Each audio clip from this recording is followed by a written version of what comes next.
Hi guys and ladies, welcome to another video. Today we have a very special video for you. It's the top 100 countdown to celebrate 1,000 subscribers. Thank you to everyone who, passed along celebrations and encouraging words. I really do appreciate the support. It means a lot, for a small channel like mine to have the quality of people for the first 1,000 subscribers is really something. So a couple ground rules on this top 100 countdown. First of all, it's going to be my first list where things are ranked. I've never ranked anything. This is not a top 10 videos where, we'll put stuff in the list and say, hey, these are my favorite leathers, these are my favorite chiffres, whatever it may be, but I've never actually ranked them. So this is going to be a ranked list, 100 to number 1. So I put a lot of work into this. I hope you guys appreciate this video. Taking everything out and putting everything back is an absolute beating. Number 2, no decants. So, as an example, this is one of my favorite fragrances of all time. Chiffre Palatin. I've got a decant. It's not in the list.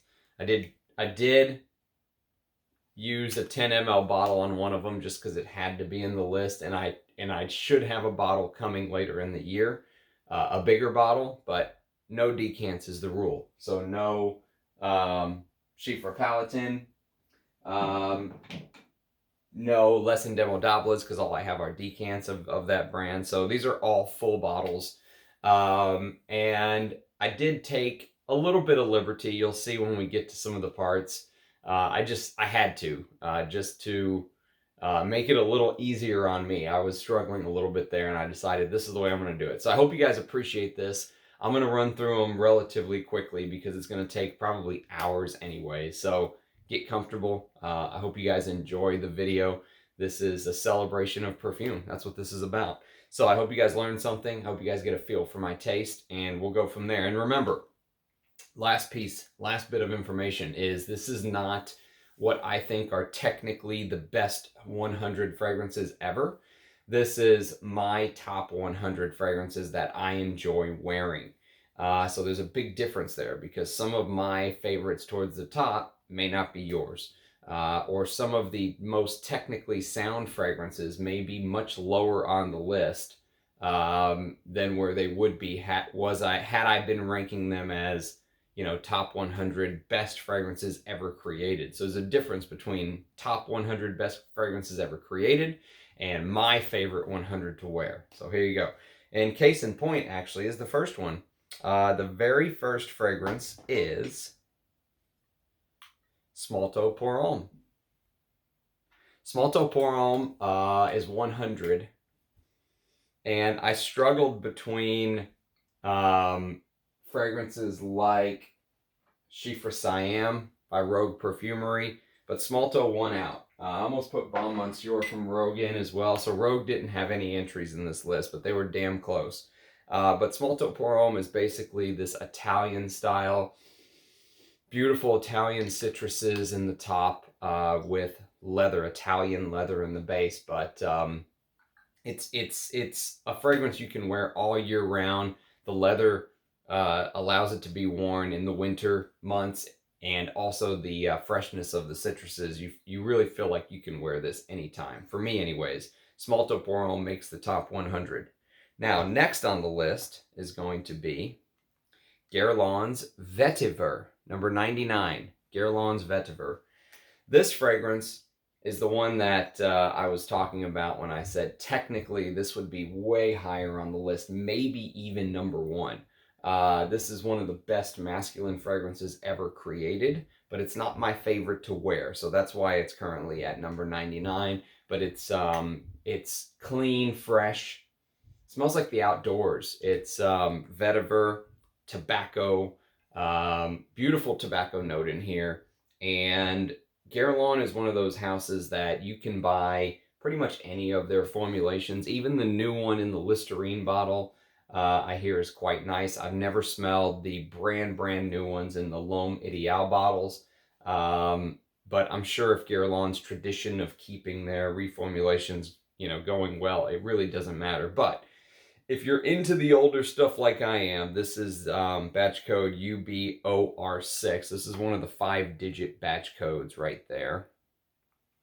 And this is the ribbed bottle, one of the most beautiful bottles. Apparently each layer is supposed to represent a different layer in a man's life. Fantastic bottle. I miss bottles like this. I wish brands would get back to doing stuff like this instead of just the, regular across all lines, just uniform bottles.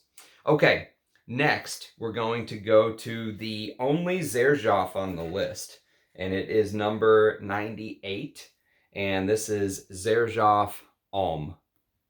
Now this is the only thing from the brand that I think is worth a full bottle. Xerjoff Homme is this this spicy leather that will remind you a little bit of Nietzsche 10. Nietzsche 10 didn't make the list. I do have a new formulation of Nietzsche 10. I prefer this, to be honest with you. It's really the only time that Xerjoff has won out in one of these battles for me. I would love to smell a vintage of Nietzsche 10 for one day, but as it stands right now, Xerjoff Homme, number 98. Number 97 is one of my favorite fougères to wear, and it's an Amouage. It's the first of many Amouage on this list. This is Bracken Man, and Bracken Man is a take on a fougère with a twist, and that twist is there's one of the most beautiful interpretations of clove in this fragrance. The clove in this it's so perfect for the warmer weather for me. Perfect office scent with Amouage quality. This one's made in Oman. I don't know if any of these, what do they call them, night flower, I don't know if any of this particular collection is made anywhere but Oman. I also don't know if any of the formulations have changed now that the name is written on the front of the bottle instead of on the side. So I've never tried the new stuff, but if you can find a bottle like mine, I can vouch for this one for sure. Okay, next on the list is the very first Creed. And the first Creed on the list is a Pierre Bourdon creation, and it is Green Irish Tweed. So Green Irish Tweed at number 96. I actually had this much higher, and then it just continued to fall as I was kind of building the list. I kept pushing it down and pushing it down because while I enjoy the fragrance and I really respect it for what it is, it's not my favorite. Pierre Bourdon's genius will come later in the list, in my opinion. Green Irish Tweed, lemon verbena, iris, just smells like a fresh walk through the countryside. My wife thinks it smells like Irish spring soap. I don't think that, but I will tell you that it's so pleasant. This DNA, really set off a revolution in the fragrance industry. There was then later Cool Water, which, took a place as one of the best-selling men's fragrances of all time. If not the best, I honestly don't know. Probably not the best. That would probably be the Armani, which I hate it so much I can't even think of the name right now. Green Irish Tweed, number 96. Now, just so you guys know, what I did is I have these baskets full of fragrances, so I can have them right here in front of me ready to go, because it would be impossible to have it everywhere. So when this basket's done, I'm going to set it aside. I'm going to grab the next basket. Took a lot of time to do all this. Okay, next we're going to go to a YSL. And this is one that was originally out of the list, and then I had to put it in when I was kind of putting everything together. This was a last second addition. It is M7. I just love wearing this fragrance, so I had to include it on the list. This is a vintage bottle. It's a tester that I bought, and you can see the notes there on the back when they only listed a couple back in the day, with the short ingredient list. Also, I have M7 Oud Absolute. So either version works. I prefer the original. you get more of a cola vibe opening, which I really like. But technically, if I was making a top 100 technical fragrances, this would not be on the list because this is not technically a great fragrance. It's just something that I enjoy, so it had to be here. Next, another Creed. And this is one that really gets overlooked for whatever reason. Actually, this is also one that rose dramatically as the years have gone on. I think I bought this bottle in 2015. I bought it new. I don't think the batch code's on here. I think it rubbed off, but I think this is a 2015 bottle. And this is Creed's Royal Mayfair. Also, I have a decant of Windsor, so it'll be Royal Mayfair / Windsor. I didn't include the decant because I said no decants, but it's basically the same fragrance. So number 94, Royal Mayfair. This one grew on me because when I first bought it in 2015, I thought that it was too much for me. It was that mixture of eucalyptus and pine. Was just something that I wasn't ready for back then. And then I put it away. I almost gave it away. And then I said, I'm going to come back to it. And as the years went on, it's just grown on me more and more and more. Look at the dent in my bottle. That's my dent. That's a hell of a dent. And this fragrance has one of the most beautiful masculine roses ever. There's another rose fragrance coming up here very soon, but this is one of my favorite masculine rose fragrances. It is so posh, so elegant. It has this velvety texture right here on the label, and that's exactly what it is. It's smooth, it's velvety, it's posh. Mayfair is the upscale shopping district in London, and that is perfectly named. Okay, next we're going to go to another Creed, back-to-back Creeds, and this is Creed's Bois de Portugal. One of the best barbershop scents of all time. This is one of my favorite takes on lavender. It's so classy. I really do feel like I could wear this any place and just smell amazing. This is not a dent that I've worn. I actually decanted this, but I have put a pretty decent dent in the decant. So Bois de Portugal is at number 93.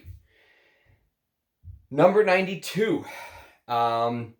This one I struggled with because it would be much higher except for the fact that it's my father's signature scent.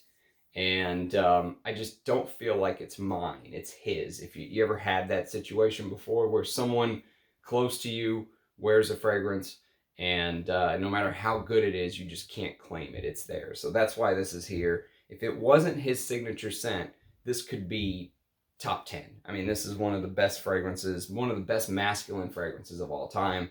This is Paco Rabanne Porom. Paco Rabanne Porom.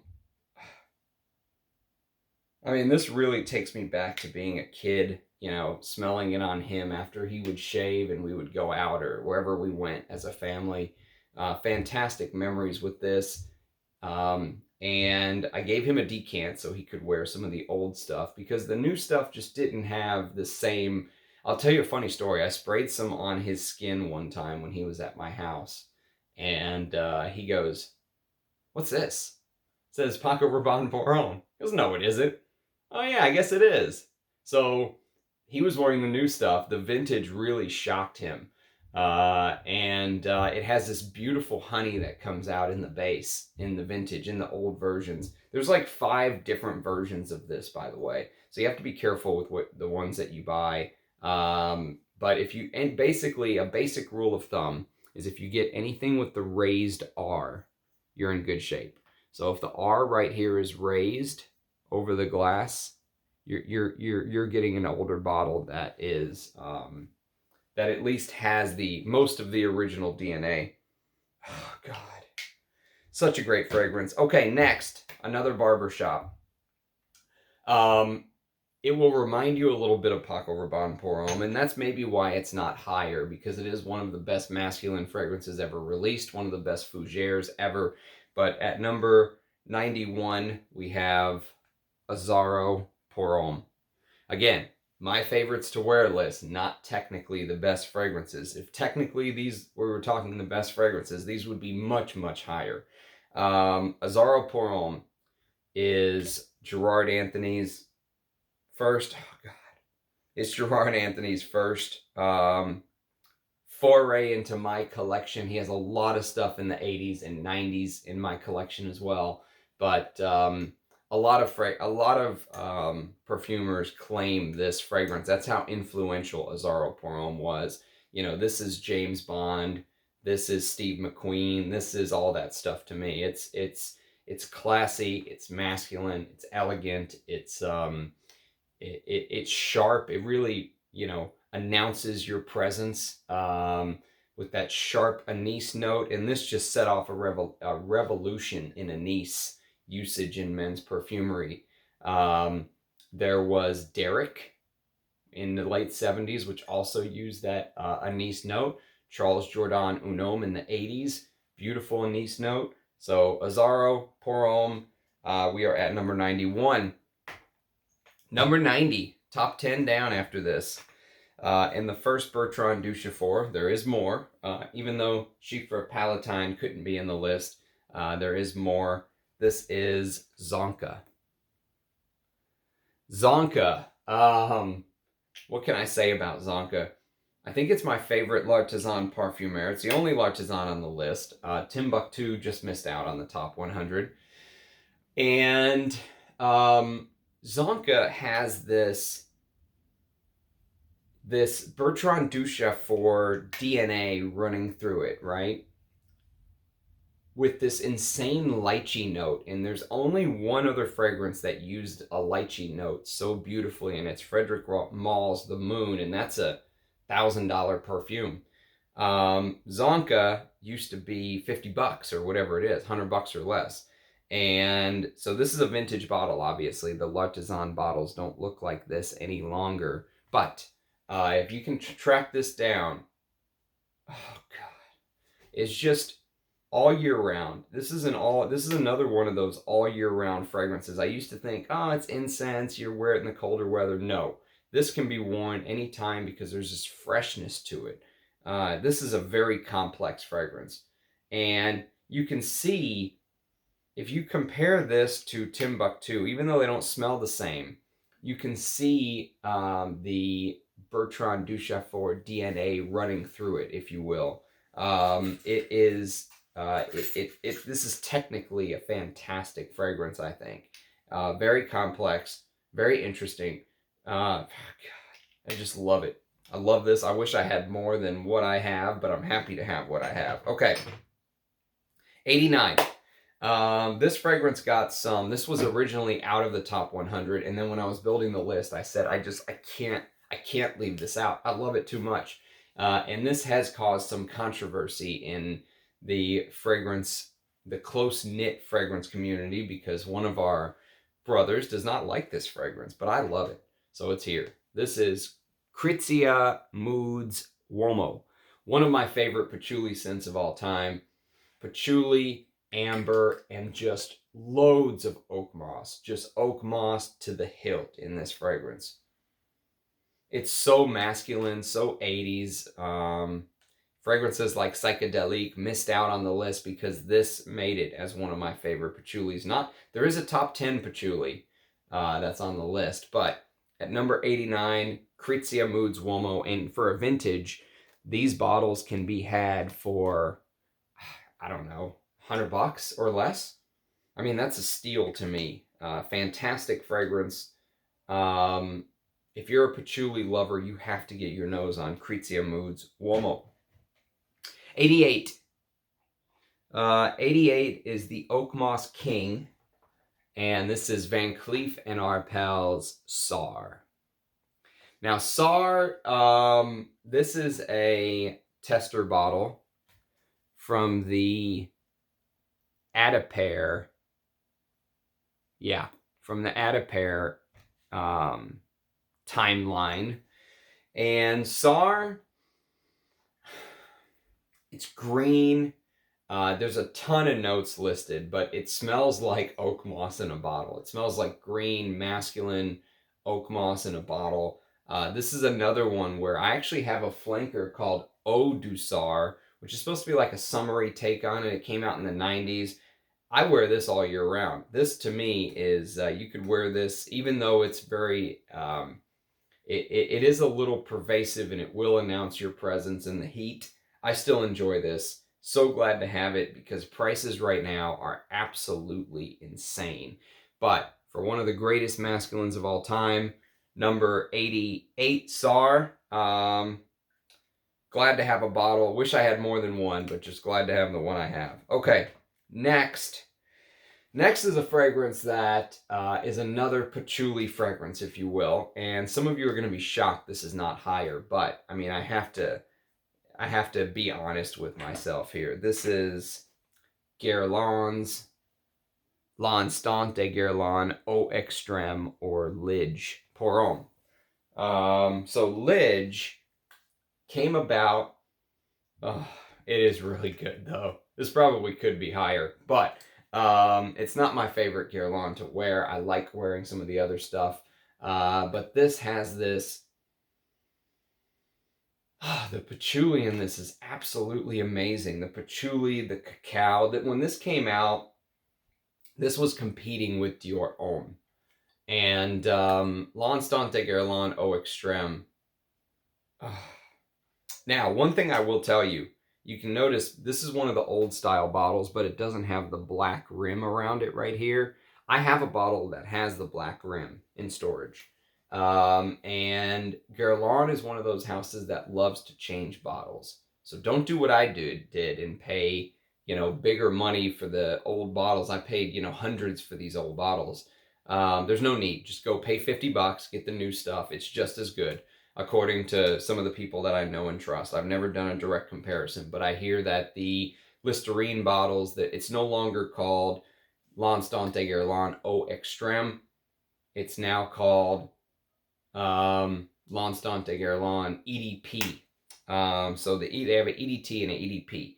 And the EDP is the equivalent of the old Ysls. So just go, don't go spend big money on the old bottles. Guerlains are usually not worth it because they do a good job with reformulations because they have an in-house perfumer. Okay, number 86. Probably when I was putting this list together, I thought this would have been higher because this is my favorite tower fragrance. But it falls at 86. I like it better than the one everyone else loves. This is Lone Star Memories. Lone Star Memories is my favorite Andy Tower fragrance because it uses that DNA that he uses so well, that ambery, he did it with L'air du Désert Marocain, that ambery, almost like you just smeared amber across the fragrance. And then, but he contrasted this one with geranium. So there's this very, there's this freshness from geranium that tends to come in as well. It really does smell like you're a cowboy sitting down, you take off your leather gun belt, you set it aside, you put your leather boots up, all that stuff. It has that smell to it. And then it has this coffee-like accord, even though I don't think there's any coffee listed in the notes. Again, I'm flying blind today. I don't have any of the notes in front of me, so this is all from memory. But I love the contrast in this fragrance. I love the, dirty cowboy coming in from the ranch, sitting by a fire, burning coffee, that kind of thing. So Lone Star Memories is at number 86. Number 85, another Amouage, and this Amouage is very similar to 80s fragrances. There's a big nod to the 80s with this Amouage, and that's why I love it, even though it's one of the newer ones. This is called Portugal Man. And Portugal Man, The thing I love about Portrayal Man is it has that gasoline opening that you love from old violet leaf fragrances of the past. Cade oil, vetiver, and violet leaf is basically the notes listed, although I'm sure there's more going on in here. There's probably some patchouli or some sort of wood, cedar, sandalwood, but fantastic fragrance. And doesn't get enough love.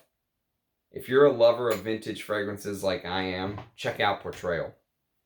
Okay, now we are going to go to a vintage fragrance, another discontinued fragrance, unfortunately, and my favorite Versace fragrance. This is Versace versus Uomo. This is creamy, citruses. It falls in the same category as some of the 80s and 90s fragrances that I say I feel so comfortable in. We'll get to them later in the video. But if you know my taste and know my style, this has a little bit of that DNA from the late 80s, early 90s, and there is a bit of a signature for that time period. For whatever reason, this is my favorite Versace. Even though I really think Oud Noir is a good designer fragrance, I prefer this. So, Versace versus Uomo at number 84. Number 83, we have the first dual entry, and that's because it's basically the same fragrance from Guerlain. We have Bois Mysterio and the vintage version of Bois Mysterio, which is Songe d'un Bois d'Et. They're both the exact same fragrance in different packaging. Guerlain loves to do this. Now, they have since discontinued Bois Mysterio. Terrible tragedy. Since this is the best from the line, this is the only Guerlain in this line you will see. I love Encens Mythique, but it missed out on my top 100. Mostly because it awakens like this sadness in me. Like this, very powerful for a fragrance to be able to do that.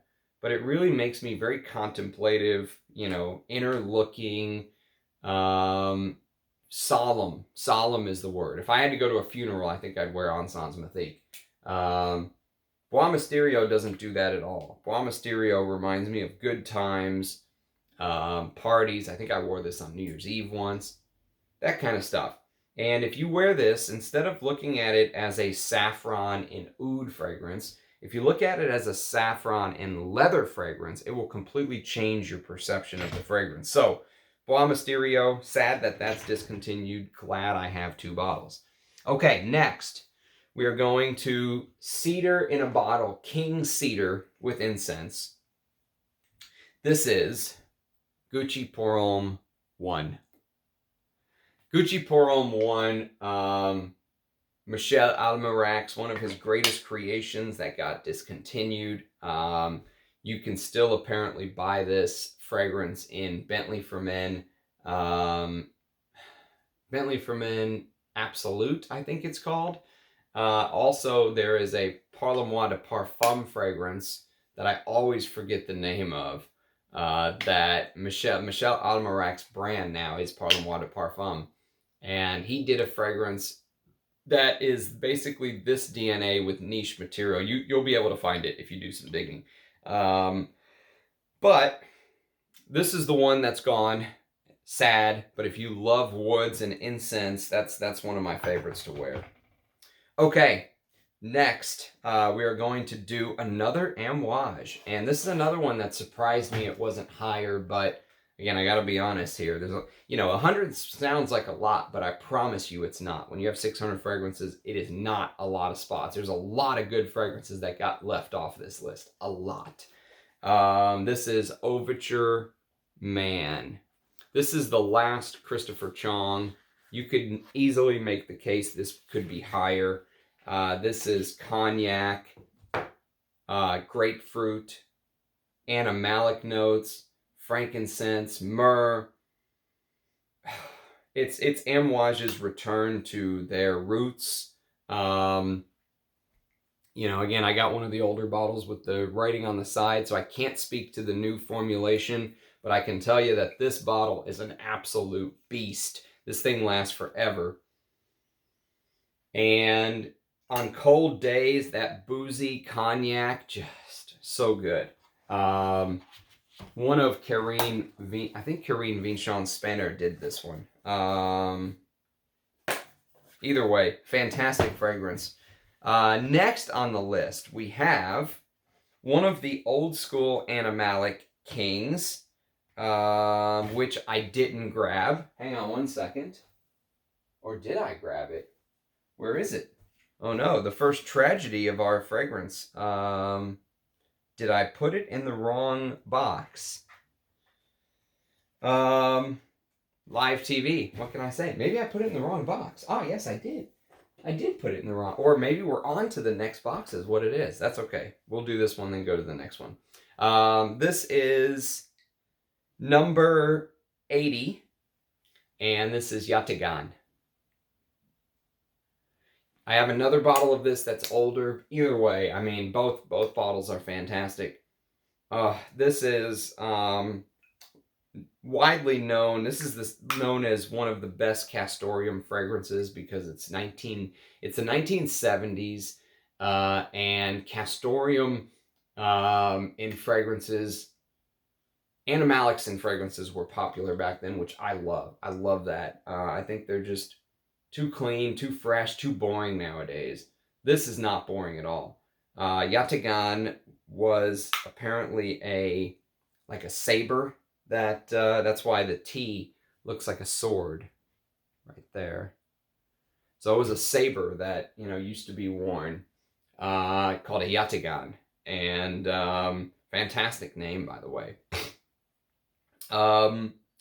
And it gives off this. The only way I can describe it, I've described it like this before in my videos. The only way I can describe it is imagine you're walking through the forest and you stumble across some leaves that have been there for weeks, months maybe. No one's disturbed this part of the forest, and there's that decomposition happening underneath, and you go along and you kick up the leaves, and you get that hit of all the stuff that was underneath it. The spores, the moss, all that stuff. That's Yataghan in a bottle. Uber masculine. Totally not politically correct nowadays, but I love that because neither am I. So Yataghan. Okay, let's put this box aside. We're gonna switch baskets. Oh, and I'm gonna hydrate in the meantime. Excuse me whilst I hydrate. Okay.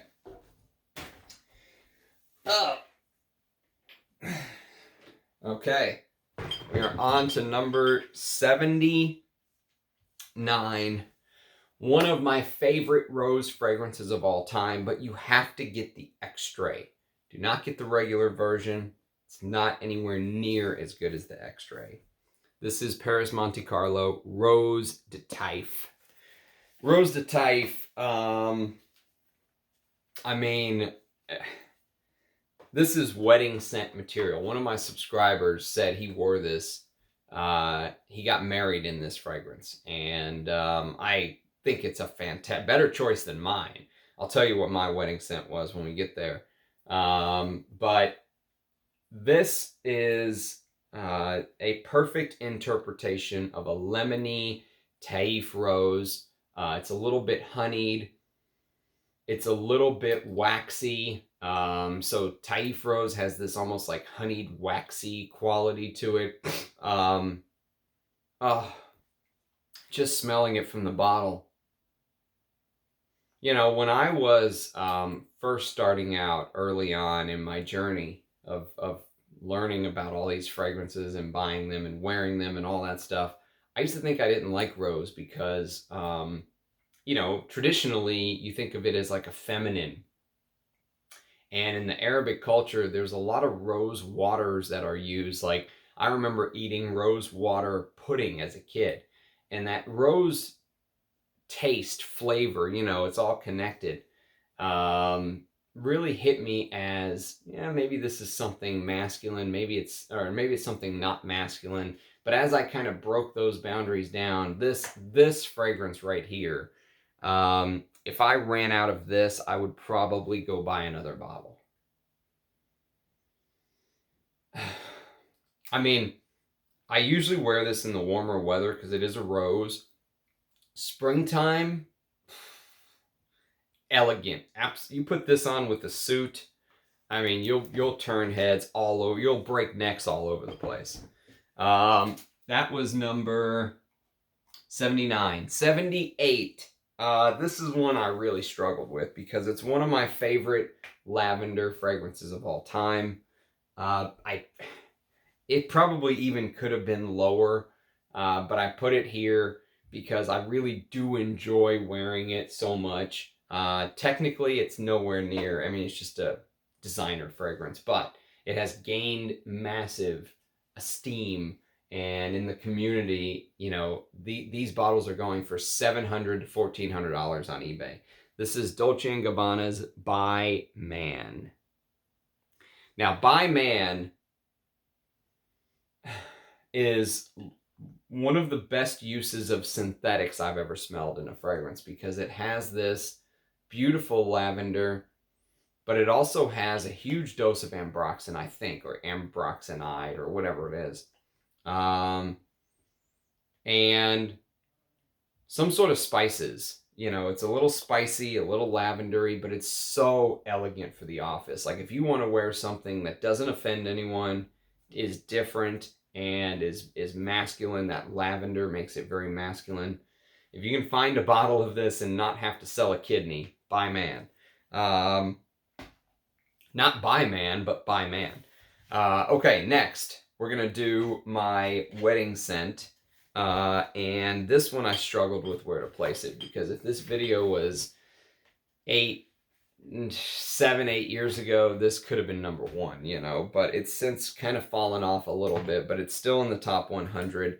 This is Creed's Aventus. And I do enjoy wearing Aventus. This is a 2014 bottle, and I almost killed the bottle. That's cause for celebration. How many bottles do you guys finish?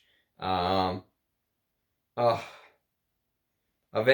brings back a lot of memories. It's that, this is a Schiefer fragrance, by the way. It's that mossy dirtiness underneath, which there should be in a Schiefer. That's what killed this. They stopped using the smoky birch. They stopped using the dirty oak moss underneath. They stopped, you know, it just became a clean pineapple scent. But these older bottles, I mean, that contrast is there between the smoke, the pineapple. Beautiful fragrance. Compliment magnet if you care about stuff like that. That's probably why it got the acclaim that it ended up getting. Is it got known in the community as a compliment beast. Number 76, which beats it out by 1 spot, but I think it is more to my taste nowadays.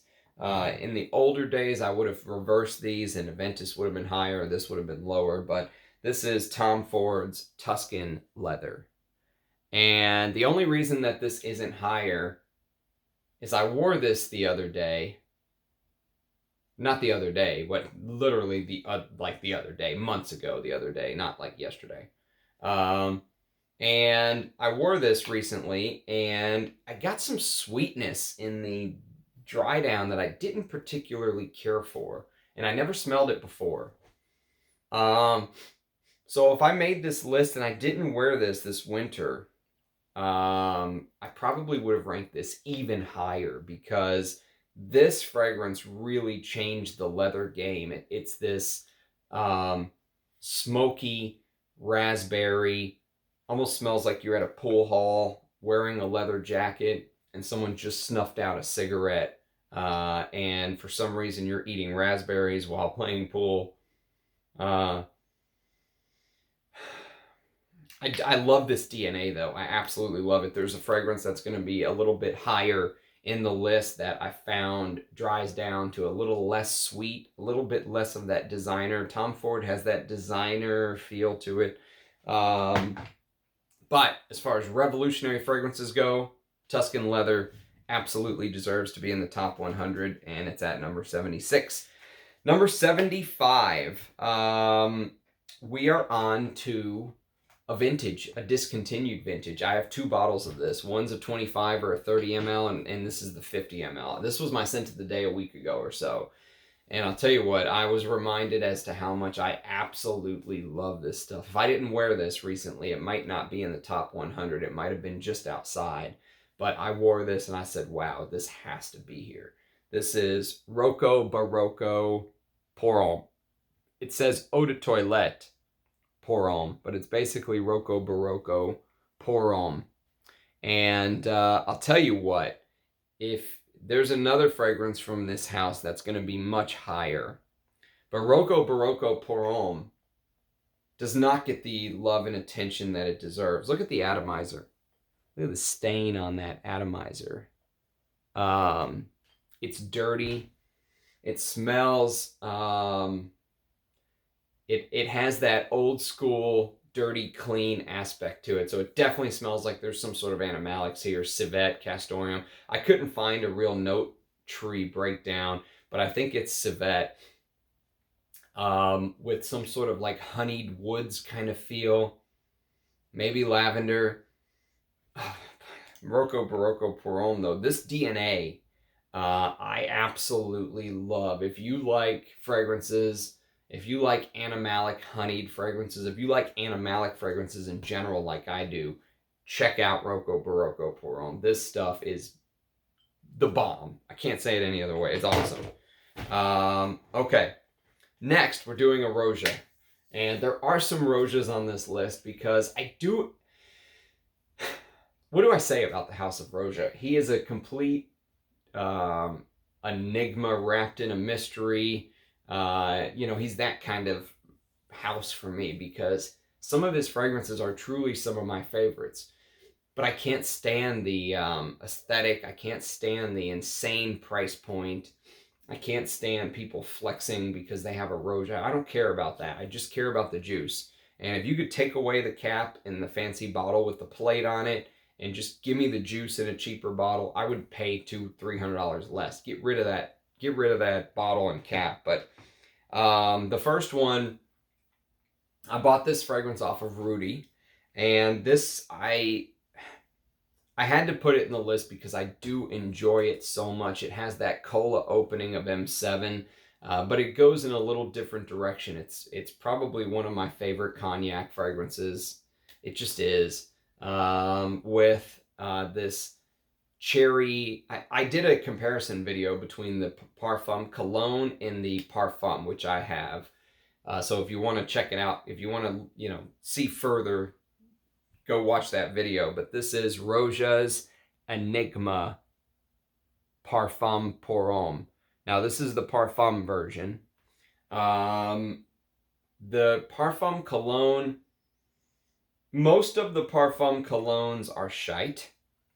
This one's not. This is the one Parfum Cologne that I would be able to honestly say, yes, you can go get the Parfum Cologne and it's still okay. But if you can get the Parfum, do it. I mean, look at the juice. It's absolutely stunning for winter. And this does smell expensive. It does smell like you're sitting next to Rouge Edt in this, you're sitting next to him in this lounge with, expensive Voss and leopard head on the wall, and he's in his Louboutin shoes, and it smells like you're there with him. Mahogany bar and top shelf liquor. It smells like that. It really does. And it had to be here, if I'm being honest. I know some people can't stand the House of Rouge Edt, but I do enjoy some of their creations. Okay. The only Eldo fragrance on the list, and the reason is it is has the DNA of one of my favorite fragrances of all time. You'll see how high on the list that one is that I'm talking about. This leather fragrance that really, really inspired Antoine Lee to create this fragrance. This is Je suis un homme. I am man, I believe is what that means. And this is one of the old Eldo bottles before they changed the cap to the one that had the label on the top and made it shiny and less matte. But This is this citruses with oily leather. So if you feel like wearing a leather fragrance in the spring, for example, or the summer, wear this. Je suis un homme. Very versatile. Probably one of my favorite citrus heavy fragrances, but because that leather underneath just, modernized niche version of one of my favorite fragrances of all time. We'll get to that later. Okay. Next, we are on to number 72, and we are back to an Amouage. This Amouage is one that's overlooked, heavily overlooked, but it's one of my favorites because it has the perfect note of peony in it, and this is called Amouage Man. Now, Man, Man, I don't know who created it. I think Jean-Claude Elena created the woman's version of Dia. I don't know who made the men's version. But I can tell you this. Even though this fragrance gets a bad rep because it doesn't project, so it lasts a long time on your skin, but it doesn't actually project. It doesn't reach out and just touch everyone in the room. It's a little closer. It's a little more elegant. But the smell is absolutely beautiful. It smells a bit like the wick of a candle when it is lit, burning the wax. And I think Dia does have some sort of light. It does mean light in some way, in some cultures. But Dia Man has this definite light element to it with frankincense, peony. It's just... There's other florals here as well, but it's so well done. It's so posh. It's so high quality that if you're a fragrance lover and you wear fragrances for yourself, not for others, Dia Man is. And if someone gets close to you, they will smell you, but they have to get in your bubble.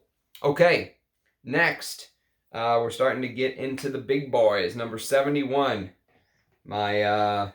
BFF in the fragrance community, Rich Mitch's favorite fragrance, well, one of his favorites. This is Pavarotti. Luciano Pavarotti. I mean, what can I say about this fragrance? Honey, patchouli, but there's a freshness to this too. It can be worn in the warmer weather as well. This is my second bottle. My first bottle got completely decanted because it broke. So I only lost a little bit of juice, but I had to decant it quick because, the bottle literally broke.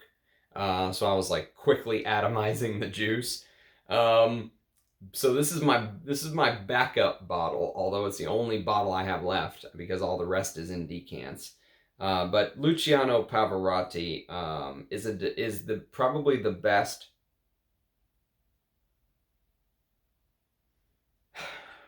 It's probably the best celebrity fragrance of all time.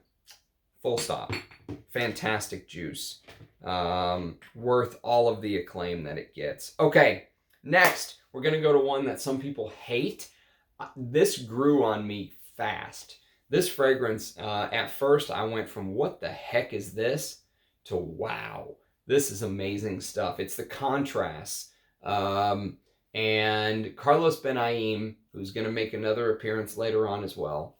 Carlos Benaim, to go from his earlier fragrances to this. What a journey. What a career he had. This is Music for a While. Music for a While at number 70. Music for a While at number 70. The reason that this is here is that this is one of the best, period, interpretations of a fougere. This is one of the most creative, unique, enjoyable fragrances to wear. It is, for a fougere fragrance, most people take that fougere, that lavender geranium coumarin tonka thing, and they just do the same thing over and over and over again. There's one traditional fougere that just missed out on. I told you it's very close to the top 100, called Bon Monsieur. Rogue's Bon Monsieur. This is a traditional fougere from a niche house, indie house, that just missed out. Like, if you want just an out-and-out classic fougere, go for this. But if you want something that is unique and different and creative and still has that fougere, the pineapple here is absolutely stunning. The pineapple gives Aventus a run for its money. I mean, the pineapple here may be even better. And it has this lavender. But for the spring and summer, I love this fragrance. This is one of the only fragrance bottles that I own. There's another one coming up later, and I'll tell you which one it is, that I wish that I would have got 100 ml instead of 50. I don't need 100 ml of anything with my collection, but this one and one other are the only two fragrances I ever regret getting a smaller bottle. Music for a while. Good stuff.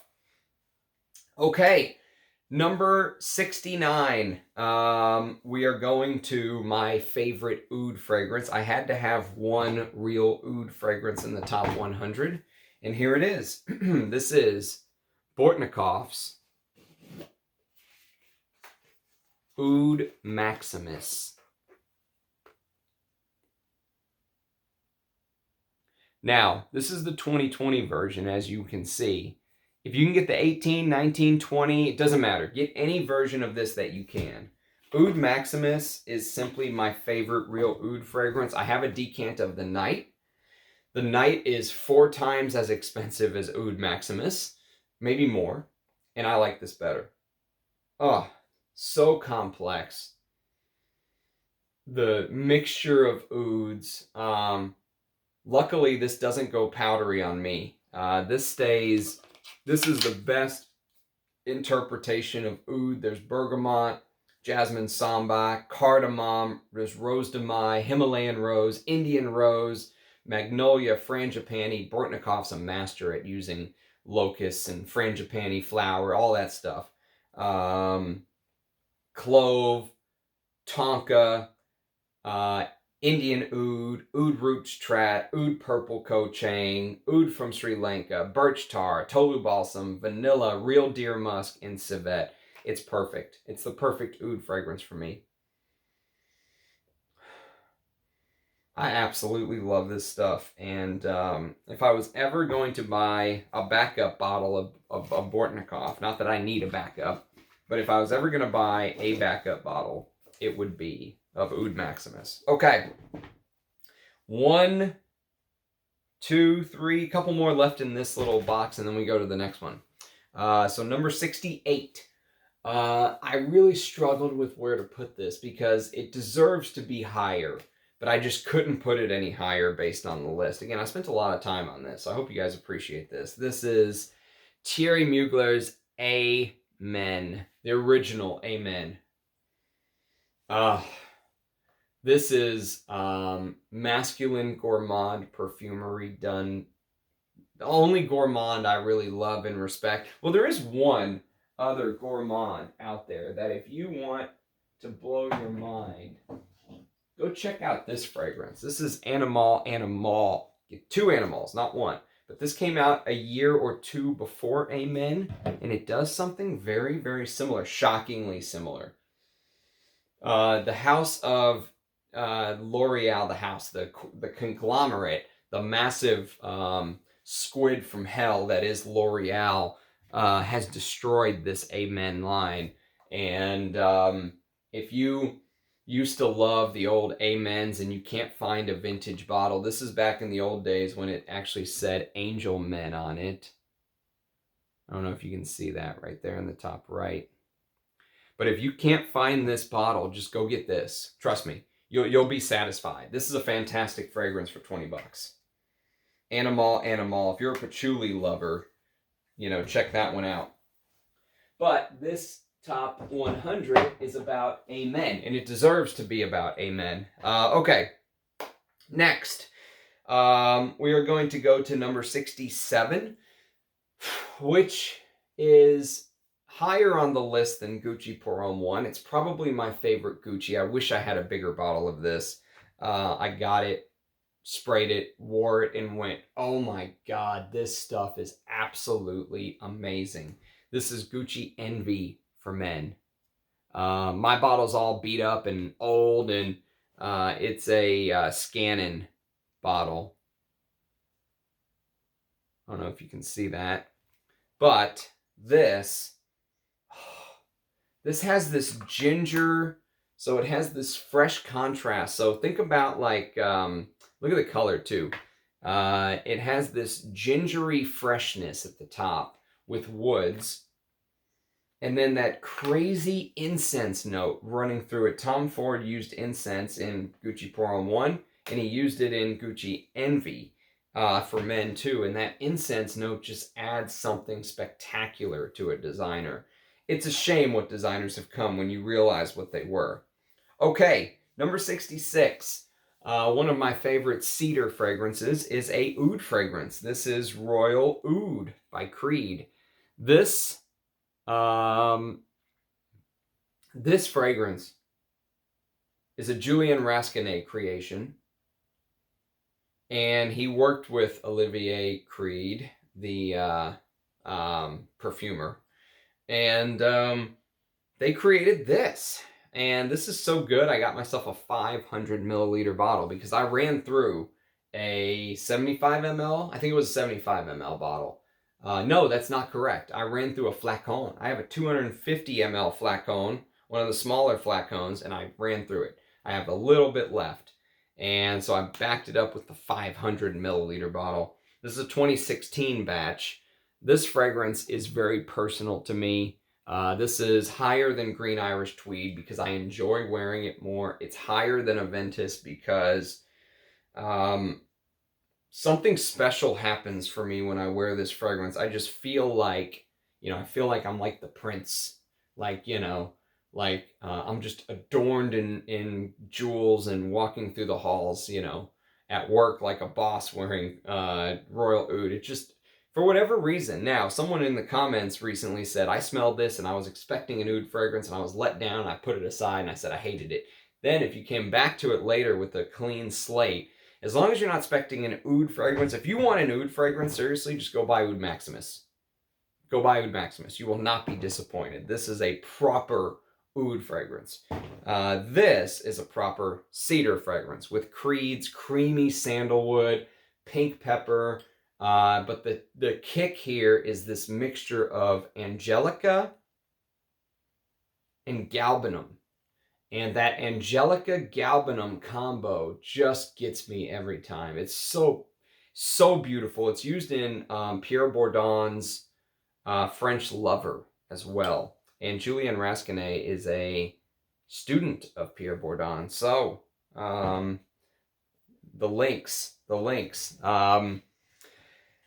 Okay, I'm going to cheat here. So the cheating has begun, and you guys may hate it, you may like it, I don't care, but it's going to happen. So number 65, we're going to go with the Encre Noire line of fragrances. I couldn't separate them. I just couldn't. They deserve to be together, okay? So number 65, we have Encre Noire Sport, and Encre Noire à l'Extrême.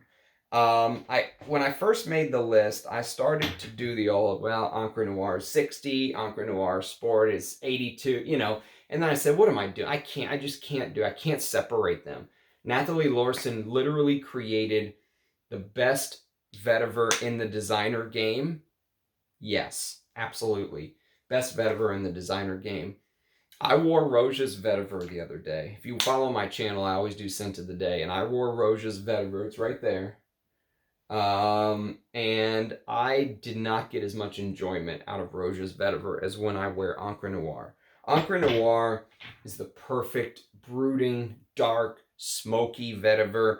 The sport version adds a little bit of an aquatic citrusy feel, so you can wear it anytime, even in the warmer weather.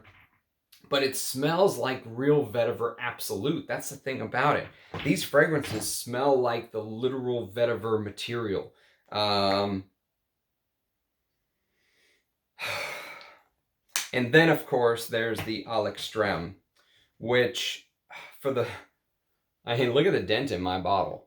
For the cooler weather, if you want to wear something that's ambery, oh, God. It's so good. The value for money on these fragrances is so high, you know, and it has that Nathalie Larson peppery vetiver. She does this peppery vetiver so well. She did it with Zadig and Voltaire. This is for him. This is him as well. This peppery incense, this pepperiness that she does with. Now, the knock against these fragrances is that there's some amber wood material in the base. And there is. She likes using synthetics. And I'm not a perfumer, so I don't know exactly what those synthetics are. But I will tell you that these synthetics don't bother me like some synthetics do. So, Encre Noire, for me, ultimate vetiver fragrance. I couldn't split these three up. They had to come as a group. There's a couple more groupings coming up, so just get ready. That is number 65. Number 64. Thierry Wasser's best fragrance? Yes. This is Salvador Dali Porom with the lips. Absolutely stunning fragrance with lavender, civet. This fragrance is masculine. It's masculinity in a bottle, but it's also there's something special about this fragrance, because even though some people say, oh, it smells like Koros, it smells like this, it smells like that, it smells like Maxim's Pour Homme, and Maxim's Pour Homme just missed out on the list as well. These two right here do have some similarities. Although Maxim's Pour Homme, I think, is a little bit more to the Castoreum side. Salvador by Salvador Dali is a little bit more to the civet side of things, I think. I don't know for sure. Maybe there's even both in here. But if you're a lover of animalic fragrances, Salvador Dali, this is backup bottle worthy. I have 2 bottles of this. This is my 50 ml, and I have 100 ml stashed away. And you can still find these vintage bottles for very, very cheap. Very cheap. I think I found my 100 ml bottle on Mercari months ago, or sometime last year, for $22. I mean, they're just, they don't know. They don't know what they have. So that's Salvador by Salvador. I'm sorry, Salvador Dali Porom, not Salvador by Salvador Dali. That's a different fragrance. Just get the one that looks like this. Okay. Next, we are going to number 63. And number 63 is a Serge Lutens, the first Papa Serge in the list. This arguably could be higher as well, but I had to put it here. Some people may say, what, you're insane. This is the best fragrance Serge ever did. I couldn't argue with you. I struggled with where to put this one. This is Filen Agile. These bottles are going for like $700 on eBay. It's absolutely insane what's happened to Serge fragrances. And I am collecting these bottles. I'm not collecting any of the new ones with the black label. I'm not buying any of them just out of spite for what the House of Serge Lutens did, changing the labels and the bottle type. I was not a fan of that decision from a design perspective. So I'm going for these. And they're going for big money. But basically, this is a forest on fire.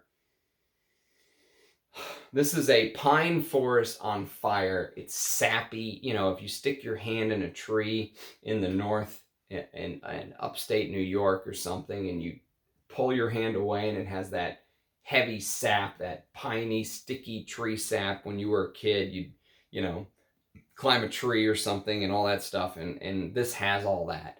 But it also has this outdoor freshness, this ozonic, almost like atmospheric feel to it. Like you're really standing in the forest that's burning. Absolutely masterpiece by Christopher Sheldrake. Could have been higher. I struggled with where to put this. You would think, oh, it'd be easy to make a top 100. Trust me, it's not. Okay, next we're going to go to another cheat. Another cheat. The cheats are beginning. This is Interlude and Interlude Black Iris at number 62. Obviously, the original Interlude is the one that was being put here. But I realized the Black Iris version needs to be, this flanker needs to be, I struggled with the flanker idea is what it is. Like with Encre Noire, how do you put one, not the other, that kind of thing. So Interlude, for those of you that don't know, if you've been living under a rock for the last decade, Interlude is this smoky, this is smoke, smoke, smoke. This is resinous smoke with myrrh, frankincense, a Papanax. The way that I describe this is imagine you're in an opium tent and someone lights up an incense stick. It's already, you're in an opium tent. People are smoking. There's just smoke rising to the rafters. There is, well, maybe a better analogy would be you're in a church or somewhere with incense rising and stuff like that. But for some reason, I think on the Kafkesk, I can't remember her name. She's a blogger. One of the best, by the way. Her writing is impeccable. But she had a picture, or she said it was like being in an opium tent or something, and that imagery has stuck with me on Interlude, man. But there's patchouli, the resins, the dark, the blue beast, the myth is true, and I love this fragrance. In the winters, it's absolutely stunning. In the new one too, they took out that oregano note in the top and they replaced it with rosemary, and they amped up the iris so it's a little more wearable. So these two I stuck at number 62. Number 61 is another Rouge Edt. And this honestly also probably could have been higher, but I struggled with where to put it because I do enjoy this fragrance, but I just can't get past how similar it is. I mean, there are some fragrances that are inspired by, and there are some just straight up knockoffs. And while I love this, it's in my top 100, it is heavily inspired by a fragrance that's in the top 10. And this is Danger Parfum Porom. Now, Danger is Guerlain's heritage with Rouge's amped up cumin note. So he has this cumin thing that he does, and he has this, castoreum thing that he does. And this has this castoreum, animalic, amped up cumin. So it's like a dirtier version of Danger, which I really enjoy, or a dirtier version of Heritage, which is in my top 10. There's a first giveaway. You can't talk about this fragrance without talking about Heritage. I mean, it is, and Heritage is one of my favorite fragrances of all time. So there you go. Okay. I think that's going to pretty much do it for this box. So we've done 2. So now we're going to go down to the, where am I going to put you? All right, hang on. I'm going to put you right here. All right, 2 down, 3 to go. Next on the list, we have, let me grab the next box, shall we? Oh my goodness. Oh man, look at this. This is one of the big ones. You're going to be able to see the top here. Okay, that's okay. You can be in the video, baby. You just hang on to my bottles, will you? So, next on the list. Oh, I can't see the list though very well because you're so big. I'm going to have to move you to the side. Okay, next on the list we have number 60, which is another cheat. Number 60 is the Fahrenheit series. This is a 1990s original bottle of Fahrenheit EDT. This is a Fahrenheit Absolute. One of the best flankers by Francois Demachy. Myrrh, oud, incense, stuff like that. Dark Fahrenheit. And then there's Fahrenheit Le Parfum, which is my least favorite of the flankers, but has that Fahrenheit DNA. The violet leaf is toned down. So the violet leaf is turned down, and they added vanilla, which I'm still not sold on. I don't know if there's any place in Fahrenheit for vanilla. But I needed to include them. The Fahrenheit series is number 60. It probably should have been even higher, but for whatever reason, I've been kind of struggling where to wear this fragrance, you know.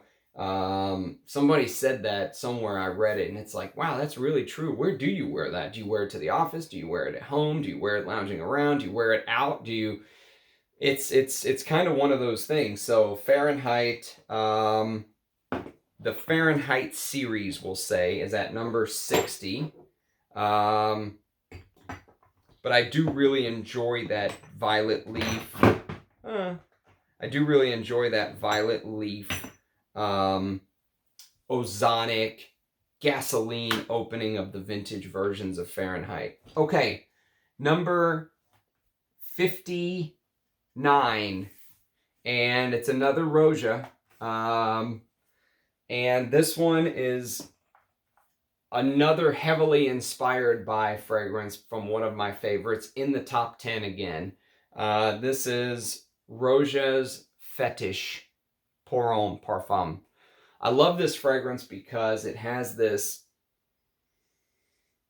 it uses the same trick that Danger used, in that they took a vintage fragrance and they dirtied it up, right? So it has castoreum, it has smoke, it is very smoky, very resinous. It's heavily inspired by Bel Ami. Heavily inspired by Bel Ami. Bel Ami is going to be in my top 10. I won't tell you where, but it's going to be in my top 10.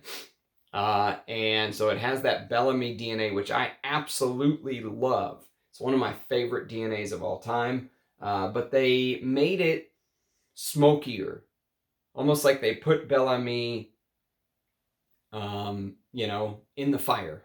And they threw it in the campfire and let it burn for a bit. They took Bel Ami out, and there you go. There's Fetish. So glad to have it. I really enjoy wearing it. It's not my favorite Rouge, but I really enjoy wearing it. Number 58. We are going to go on to one of the greatest masculine fragrances of all time. If you love animalics with honey like I do, this is a must. This is Lapidus Porom. This is a vintage splash bottle, but even the modern stuff is quite good. Oh, God. Pineapple in the opening with animalics. This fragrance has everything. Tobacco, woods, I mean, incense, you name it, it has it. And Lapidus Porom could be higher as well, but if you're into those old fragrances, or if you're into this, you have to check out the Rocco Baroccos that are on the list, that kind of stuff. Okay, I'm going to get a drink because my throat is parched. We're going on a marathon here, ladies and gentlemen. Oh, but it's a celebration of fragrance.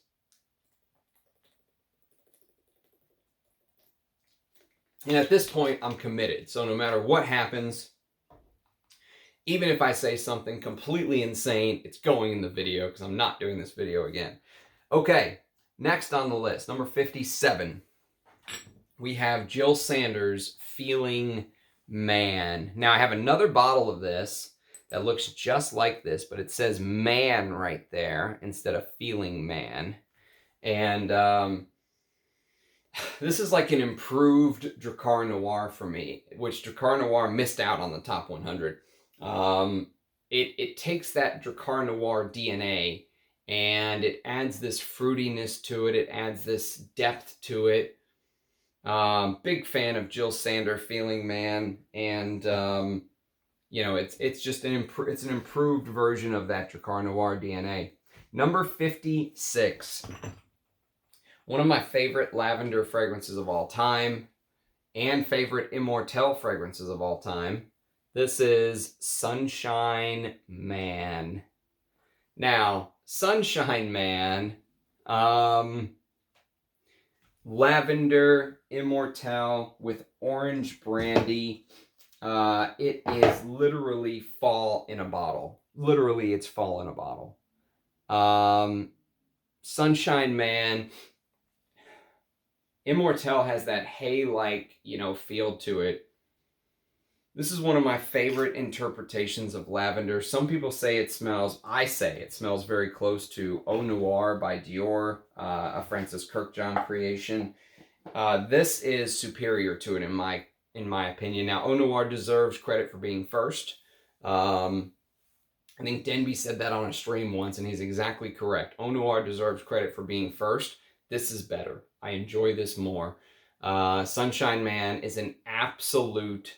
I said music for a while is a very unique take on lavender. This is the only, now this is not a fougere though, in my opinion, but this is the only lavender fragrance, a take on lavender that's just as creative and artistic. Okay, number 55. We are going to do the only Clive Christian on this list. And at number 55, we have Clive Christian C for men. And C is this Tuscan leather DNA. Supposedly there's oud in it.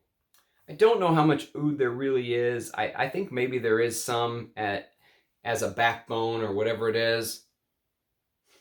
But C takes this Clive Christian, or takes this Tuscan leather DNA, and the dry down of this doesn't go as sweet, so there isn't that ultra sweet raspberry, or synthetic woods, or whatever Tom Ford was using. The materials do seem higher quality here, but it's definitely heavily inspired by Tuscan leather, but lately I've been enjoying this a little bit more. It's a little more smoky as well. So if you like the incense, if you like the smoke, you very well may enjoy this fragrance, especially if you're a fan of the Tuscan leather DNA like I am. So that's Clive Christian C for men at number 55. Number 54. Now, number 54 is a very special fragrance to me because this fragrance, well, where is it, first of all? Where are you, fragrance? Ah, there you are. Okay, so this fragrance smells very similar to a fragrance that's going for $1,000 on eBay. It's from one of the best perfumers of all time, who will come up later, Jean Carlio, and he created this little gem called Ma Liberté. Now, this is a fragrance targeted towards women, but it's absolutely unisex. The lavender in this, it's a big, you're going to really get a real big reminder of Pateau Porom Privé. Not the Pateau Porom original, but Pateau Porom Privé. And Ma Liberté, I'll tell you what, if you can find a bottle of this for $100 or less, it is an absolute steal for the quality of fragrance that you're getting. Love it. Absolutely love Ma Liberté. Next, we are going to go to number 53. Now, this is Oscar de la Renta Pour the Wii. An 80s baby from the early 80s. I absolutely love this fragrance. There is a touch of leather in the base, but this is so refined. This is one of the best fragrances Oscar de la Renta made. This is the best fragrance he ever made. Oh, so good. Absolutely love it. The bottle that I have is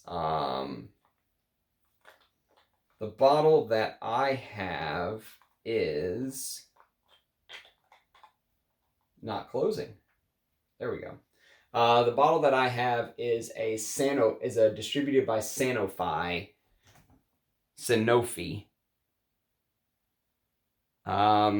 if you can get a Parfum Stearns or Sanofi, I would highly encourage you to do so over the modern formula. Even though the modern formula is quite good, doesn't have the, the kick that the old stuff has. Okay, number 52. On to one of my favorite Dior fragrances of all time. This is Leather Oud. Again, not the most technically best fragrances, because if that was the case, probably Dior Essence would be in its place. But I love wearing Leather Oud. Oh, the animalics, even though it's probably 99% synthetic oud, maybe there's a drop of real oud in here, I don't know. But I can tell you that blend, even in the new bottle, this is not the old, this is where the reformulated one, if you will. Even in this reformulated one, this is a what is this? This is a 2019 bottle, I think. 2018. Fantastic. I love wearing this fragrance. It lasts forever still, even though it's a reformulated one. Maybe it doesn't have the depth, but I just love that DNA. It's right up my alley. Okay, next, number 51, another women's fragrance, and this fragrance is a revelation. I'm putting both the EDT and the EDP at number 51. This is Teatro alla Scala. This is the EDP. This is the EDT. And Teatro alla Scala. Teatro alla Scala, for me, go watch my first impression of Teatro alla Scala. It is the perfect animalic chiffre. I've never smelled civet so perfectly blended with beautiful florals and mosses and citruses, and it's just the whole benzoin, this amberiness that you get, but it's the animalic blend that makes it so unique. This is, Teatro alla Scala has something to do with the opera house at in Milan, I think. I can't remember the city, but it is really like the fat lady on stage singing. It's the fat lady singing at an 11. It just projects, the fragrance just really comes at you, and it doesn't stop. It keeps showing you different aspects of it. It's a shapeshifter. It's a complex. Chiffre fragrances are naturally complex, but Teatro alla Scala, what a find that. Go watch my first impression of that. I absolutely fell out of my chair almost. Okay, number 50. Some of you vintage lovers are going to say, my God, Ramsey, how could you put this at number 50 and not number 1? I had to. I have to be honest. This is where I feel it belongs. This is Dior Jules. One of the best leather fragrances of all time. Jean Martel made this, who also made Paco Rabanne Porom. Maybe I should let my father try this. Oh, green Artemisia, castoreum, leather. It's just, these old bottles of Jules they're not very common nowadays to come across, but I'll tell you what, if you love vintage perfume like I do and you've never smelled vintage Jules, put this on your list. This is one of Dior's best. I put it higher than Leather Oud, even though it probably could have been, this could be number 1 on anyone's list if you're a vintage lover. Next, we are going to go to a Paco Rabanne, and this is an 80s baby called Tenere. Now, Tenere, I have a 200 ml backup bottle. This is my little 25 ml baby bottle. This is animalic florals. Big animalic florals with honey, indolic jasmine, lily of the valley, rose, all kind of stuff like that. Just gorgeous fragrance, but it's tough to wear if you're a beginner. In fact, some of the newer people to the FragCom bought this off of my recommendation and said they love it, but it's just so advanced. It's hard for them to wear still. Put it away, come back to it in 6 months or a year, and you'll see the brilliance in this fragrance. If you love those 80s animalic floral fragrances, Tenere is a gem of a fragrance. And that is at number 49. Number 48. You guys are going to be mad at me for doing this, but I can't separate these. I can't. This is Dior Homme. Dior Homme Intense. Dior Homme Parfum. Now, this is the one that's getting all the love right now. My favorite is Dior Homme, the original Jacques Pol's version. This smells like a Chanel, by the way. Then the Parfum. And the Intense is last on my list if I had to rank these. But they all get put at number 48 because I just couldn't split them up. I couldn't have Dior Homme Parfum at number 47 and Dior Homme Intense at 51. And I had to put them all together. That DNA, the Dior Homme line, if you will. I don't have Sport. Oh, God. I see why people love the Parfum now. This turned into a bro fragrance, by the way. I don't really know how, but it did. And, you know, but my love is the Silver Stem. Anytime, any place. This is class. This is tuxedo. It's funny. If you want to wear a tuxedo, this is what I would put on. Dior Homme, the original. It's tuxedo in a bottle to me. It's so elegant in a way that even some of the very high-end niche fragrances I have aren't. Dior Homme Intense has that lipsticky iris, of course, that everyone talks about and knows and all that stuff. But the original and the Parfum are my two favorites. But that line is going to be at 48. 47. Another Gerard Anthony, one of the best fragrances he ever created. An absolute. If you like animalic florals, like with Tenere, and you've never smelled Iquitos, check out Iquitos. This is a tester that I got from Amouage. Iquitos is, some people say it's a grandma fragrance. I don't think that at all. I think this is an absolute revelation. It was supposed to be Dior's Poison, Dior's Poison, and it came in second place to Poison. It lost the brief, and so Alain Delon said, I'll have that, thank you very much.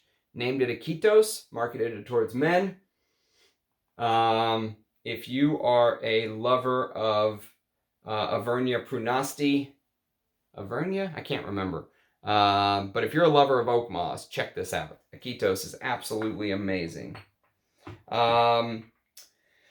Number 46. You guys might be surprised this is so high, but this is a real true what I love to wear. So I had to be honest. I dream about this fragrance. I dream about wearing this fragrance, literally. This is Promise by Frederic Malle. Dominique Ropion is the perfumer. Promise is my favorite desert gem. The Moon is going to be a close second to this, but I don't think Dawn or The Night are worth it personally. But Promise is the best use of Cypriol I've ever smelled in a perfume. It has this green apple in the opening. It is a beast. It's literally a beast. I smelled this on my jacket like 3 months later. Just because some accidentally touched my neck. I don't spray my clothes. But the jacket must have just touched my neck and Promise was all over it. Okay, next.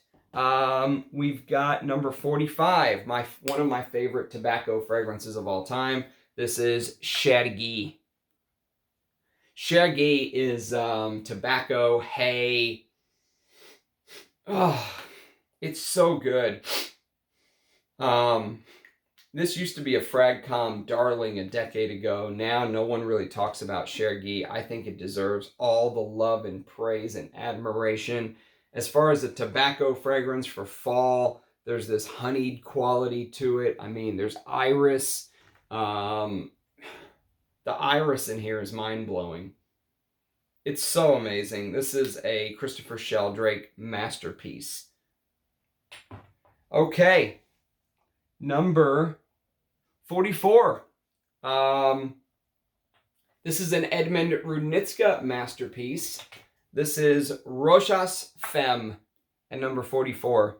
You can see there's women fragrances starting to get mixed in here. We've got Teatro alla Scala, We've got Ma Liberté, and now we have Rochas Femme. Top 3 chiffre of all time, in my opinion. The next 2 are coming up, by the way. Rochas Femme is the plumminess, that syrupy plumminess. It is to die for. If you've never smelled Rochas Femme, if you're a guy and you're just scared of the fact that it says femme, do yourself a favor. Just go get the modern version for $20 or whatever. It's absolutely amazing. There's complexity in its simplicity, if that makes sense.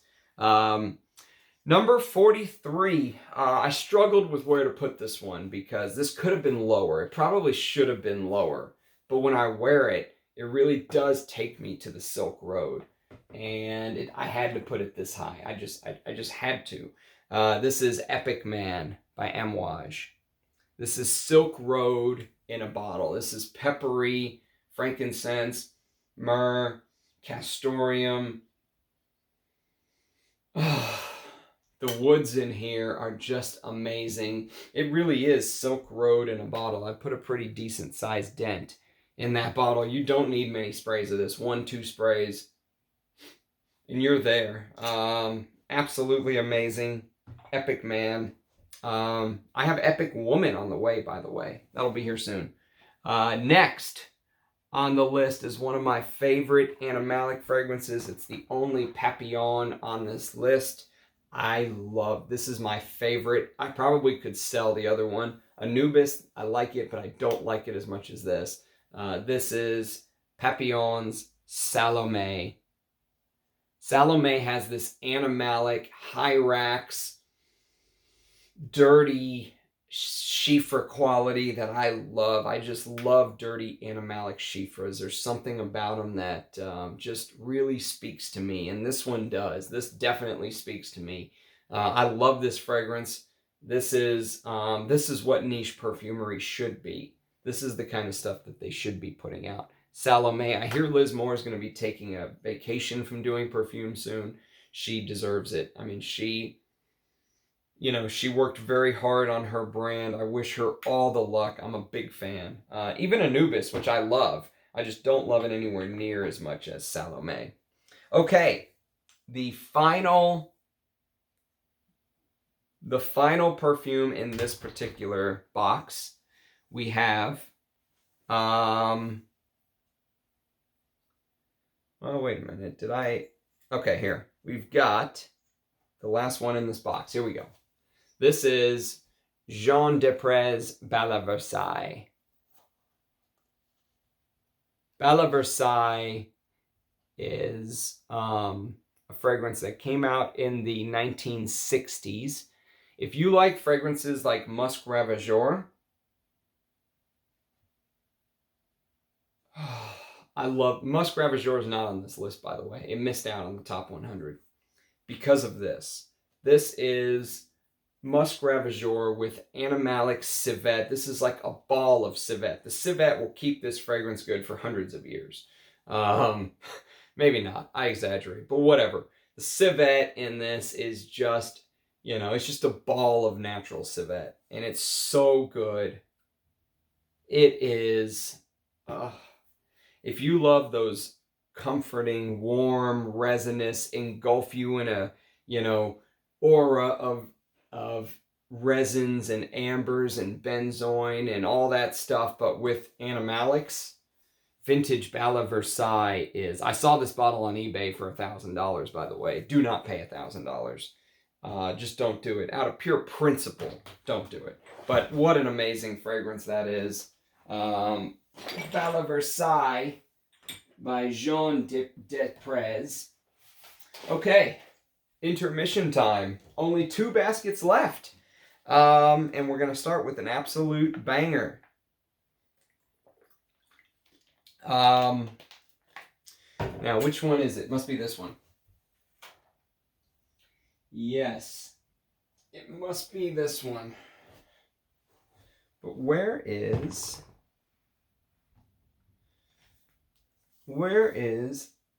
missing one. Uno momento, señoritas.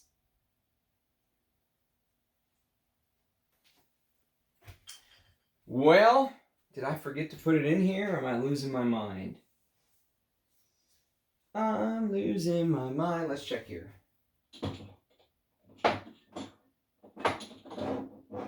Oh no. It's missing. Someone help. Where? Ah, here you are. You were hiding. Bad, bad girl. Okay. Next on the list at number 40, we have my favorite amber of all time. Ombre Sultan by Serge Lutens. This is spicy ambers done to perfection. This is the reason L'air du Désert Marocain is not on the list, because L'air du Désert Marocain is just outside the top 100. Maybe if you guys are good, when I hit 1,000 subscribers, I'll do the 150 to 101 range so you can see what just missed the list. But Ombre Sultan, in the winter, spicy amber. It smells like you've opened up your grandmother's spice cupboard with, you know, nutmeg and allspice and all this beautiful cinnamon, and then this amber from heaven. A little bit dirty, but absolutely perfect. I love Ombre Sultan. Love it. Number 39. One of the greatest masculines ever created. This is Aramis from the middle 1960s. I think 64, 65, 66. I can't remember. But Aramis, my God, so butch and masculine and animalic and leathery, and I have a backup bottle of this, by the way. Absolutely love Aramis. The original. All of the other flankers could be in anyone's top 100. Aramis 900, JHL. I mean, Tobacco Reserve is one of my favorite tobacco fragrances from Aramis that missed the top 100, but you know, the original had to be here, and it's high on the list for a reason. Okay, number 38, my favorite Cartier fragrance of all time. This is class in a bottle. This is sophistication. This is moving into the 1980s, where everyone was forward-looking and looking to the future. Not like now, everyone's bickering over all kind of crap, you know. I don't even want to say what I was going to say, but because probably someone would get offended by it. I was going to say people nowadays don't even know what bathroom to use. And there you go, I said it. But back then, everyone was forward-looking. Everyone was, you know, excited about the future, what the future held. You know, I remember when I was a kid, I had this toy called Robbie Jr., and Robbie Jr. would say, you'd press the button on him and he would say, "Hello, I'm coming." And he would bring this little tray to you, and he was this Japanese robot, and everyone thought the future was going to be so cool.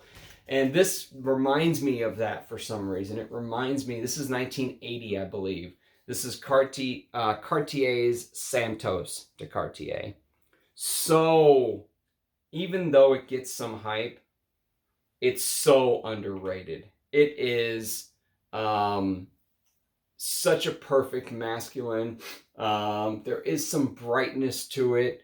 There's some spiciness to it. It's just,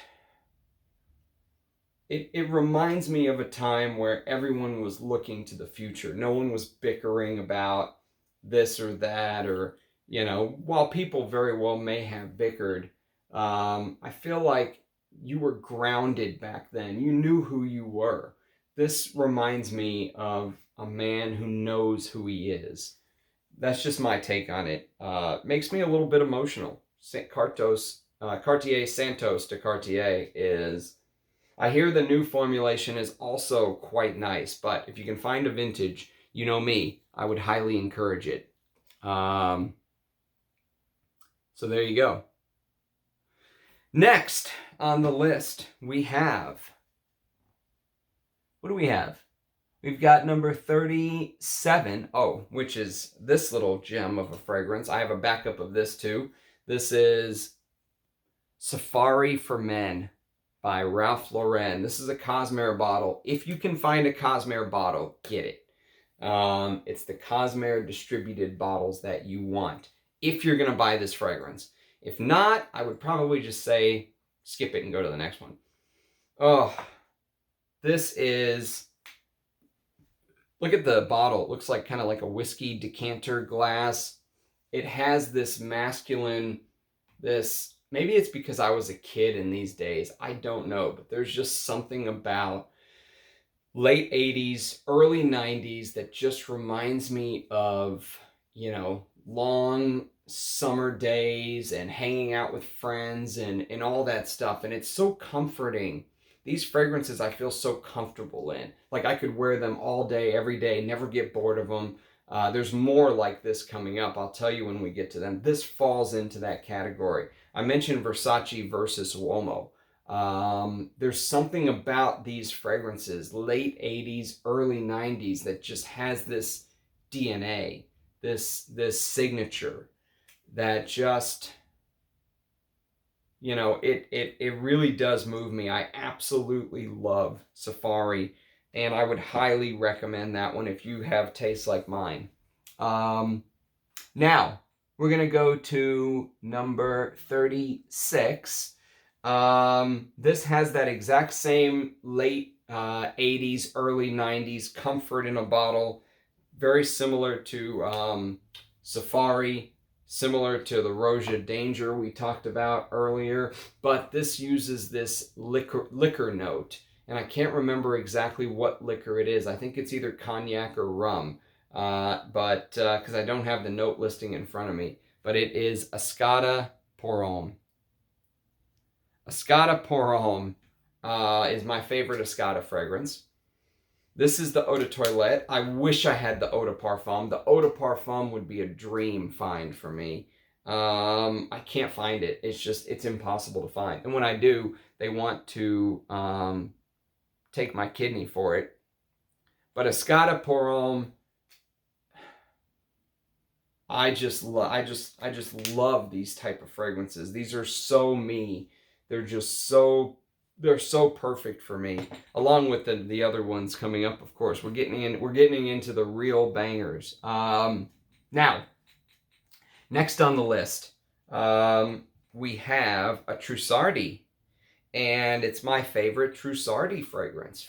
Can you guess it? From 1983. This is the same lady, Beatrice Piguet, I believe her name is, who created L'Instant de Guerlain Eau Extrême Porom. She created this little gem first. This is Trussardi Uomo. This is her masterpiece to me. This is my second favorite Italian leather fragrance of all time. Oh, my God. This is, again, you open Grandma's spice cabinet, right? But unlike Ambre Supreme, where it dries down to this ambery, resinous, benzoin, Tolu balsam, you don't get that here. Here you get spice cabinet from Grandma's cupboard with beautiful Italian leather. Like you just put on the most perfectly handmade Italian gloves, which Trussardi was known for.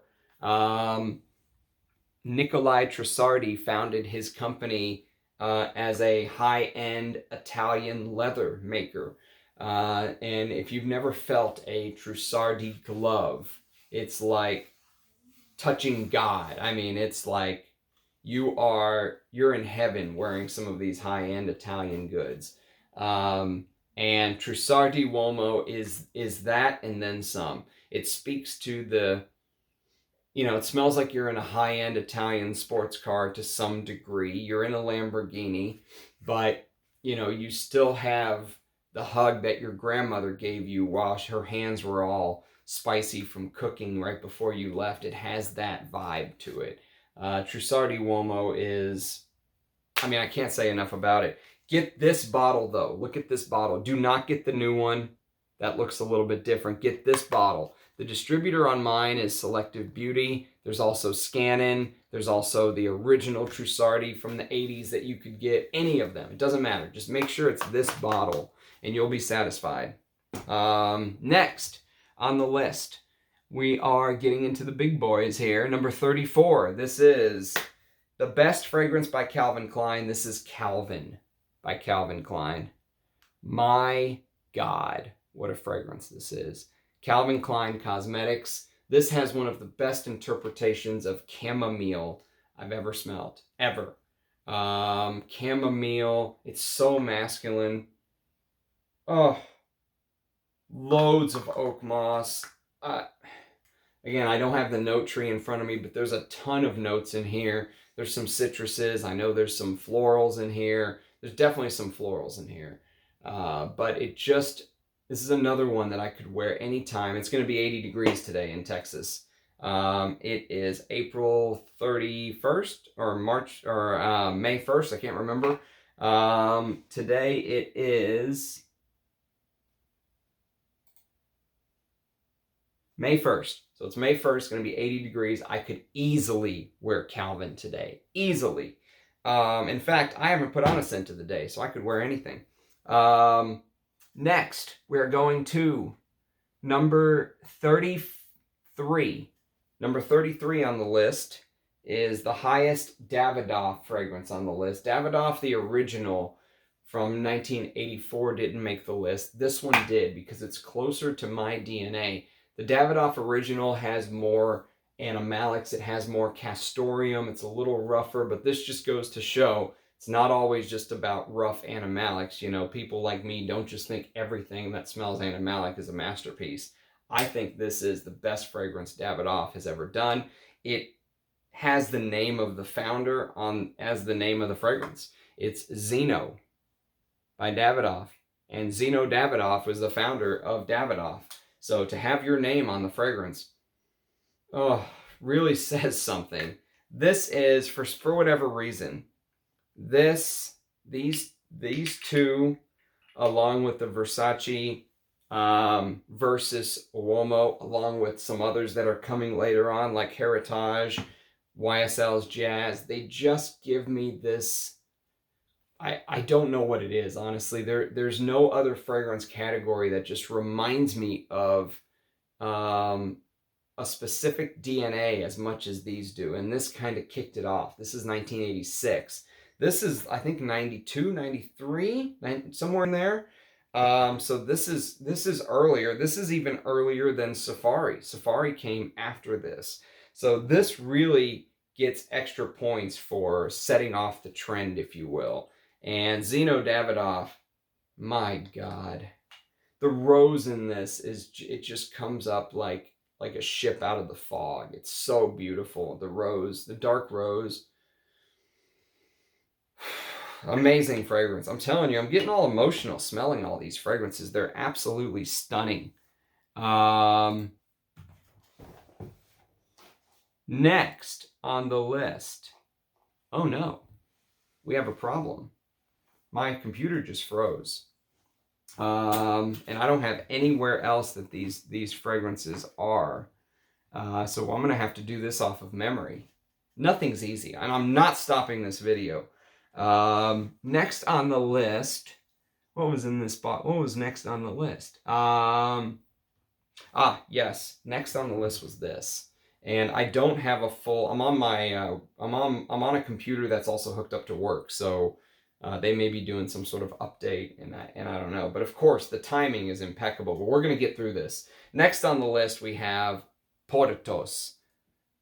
This is number 32. 32. 32 is Portos.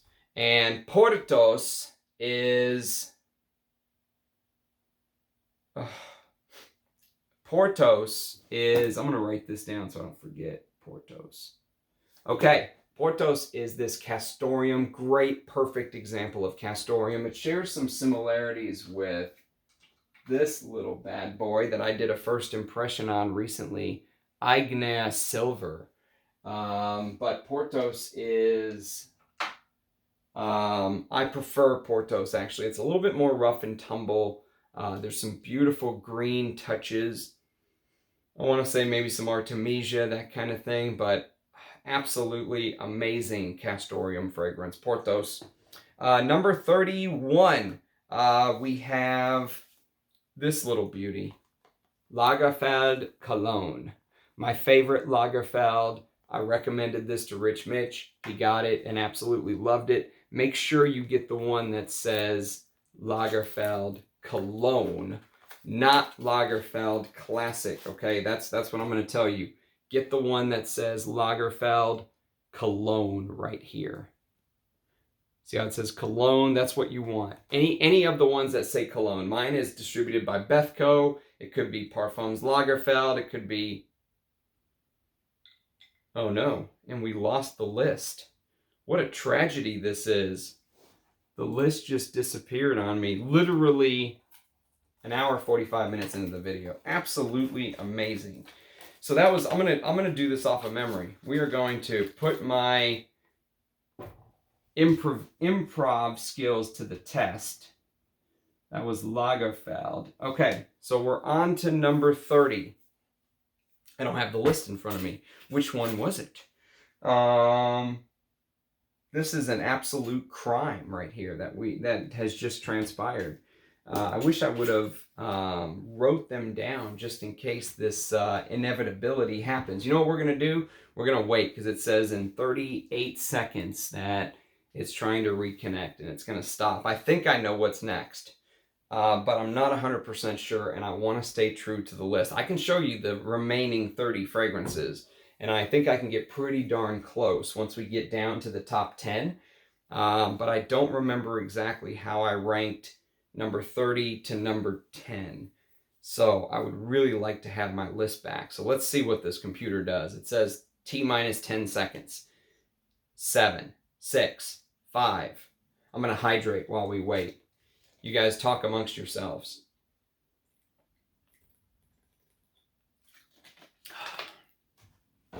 Come on, computer. Why would you do this to me? Don't you love me, computer?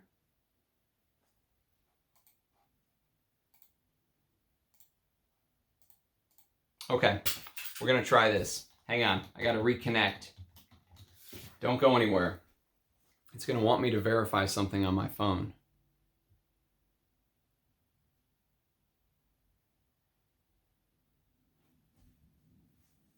And there it is. Approve. Okay, I think we're going to be back in business. Don't go anywhere. Just pretend this is a hydration intermission. Lousy computers. Absolutely amazing timing, you know?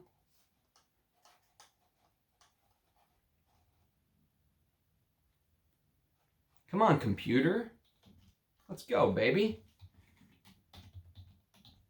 You're in the spotlight here. Everyone's counting on you. Is it working? Hallowed be thy name, thy kingdom come, thy will be done. Yeah! We are back, ladies and gentlemen. Okay, how's that for improvisation? I didn't panic. I almost panicked, but I didn't panic. We are on to number 30, which is Azzaro. Estee Lauder's Azzaro. This is one of my favorite leather chiffre fragrances of all time. And actually, I was getting ready for this, and one of my favorite fragrances, which is coming up, and it's in the top 10, Roja's Diaghilev. It's my favorite chiffre fragrance of all time. I noticed that Diaghilev, everyone says it smells a little bit like Mitsuko, but to me, Diaghilev is Mitsuko with Rochas Femme with this in Bandit. Azzaro, the women of the 70s, God bless them that they wore stuff like this. I mean, I wish women nowadays would wear stuff like this. That is absolutely a pure boss lady scent. Number 29.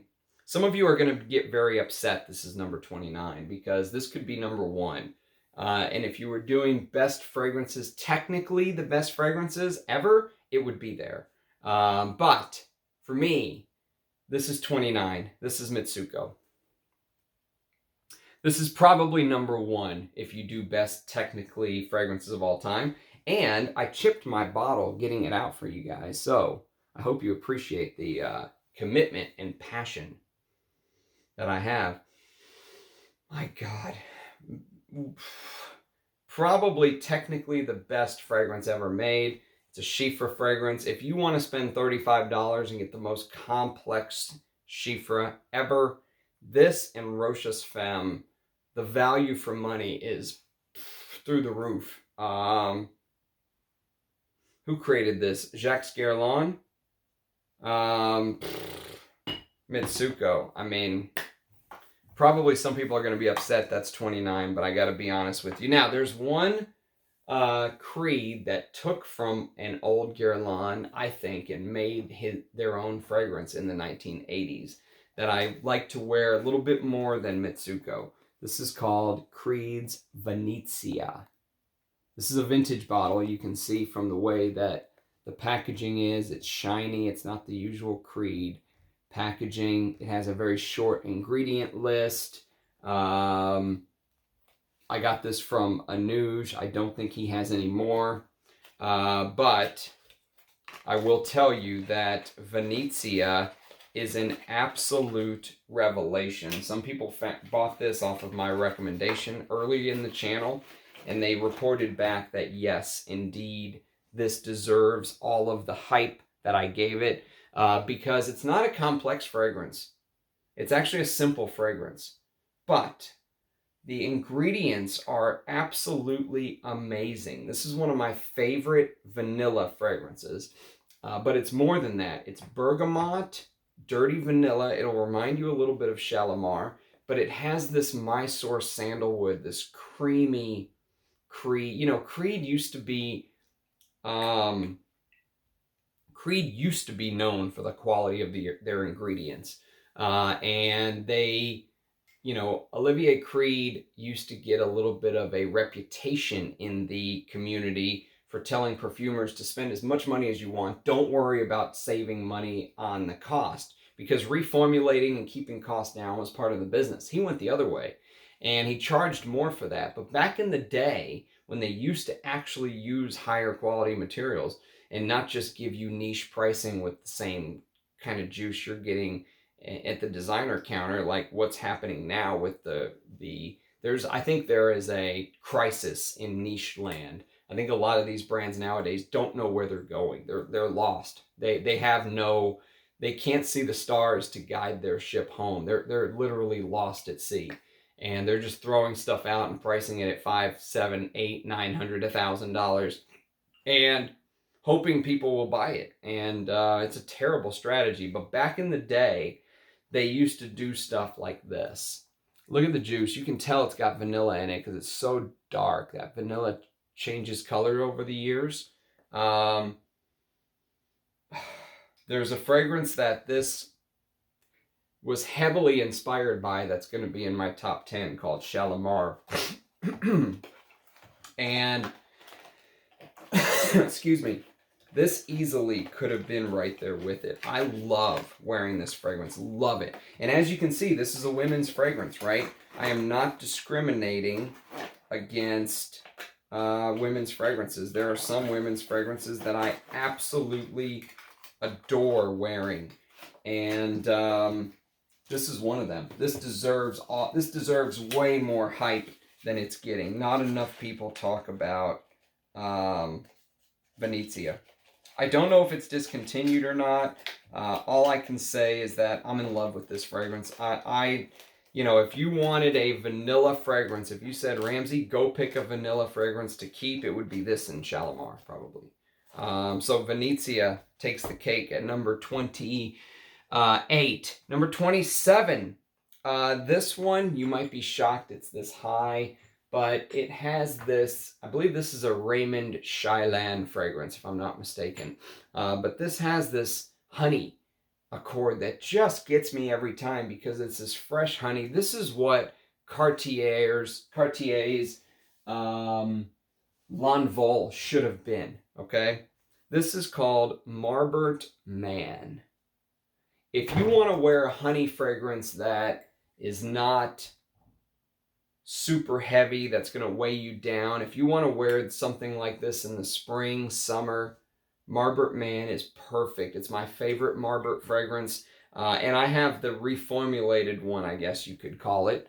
The old version, I think, was red here. But you can see Marbert Cosmetics in Germany. Made in Germany. This fragrance, it really speaks to my heart because it's so masculine. You could put this on anywhere and you're the man. But it has this honey that adds this. I love what honey does in a perfume. And here it is, probably because my old man wore Paco Rabanne Porom, and that has a honey note. See how everything is connected? Okay, next we're going to do number 26. Number 26, some people are going to say I'm insane for putting this here. Some people are going to say, why isn't it higher? This is Le Lion by Chanel.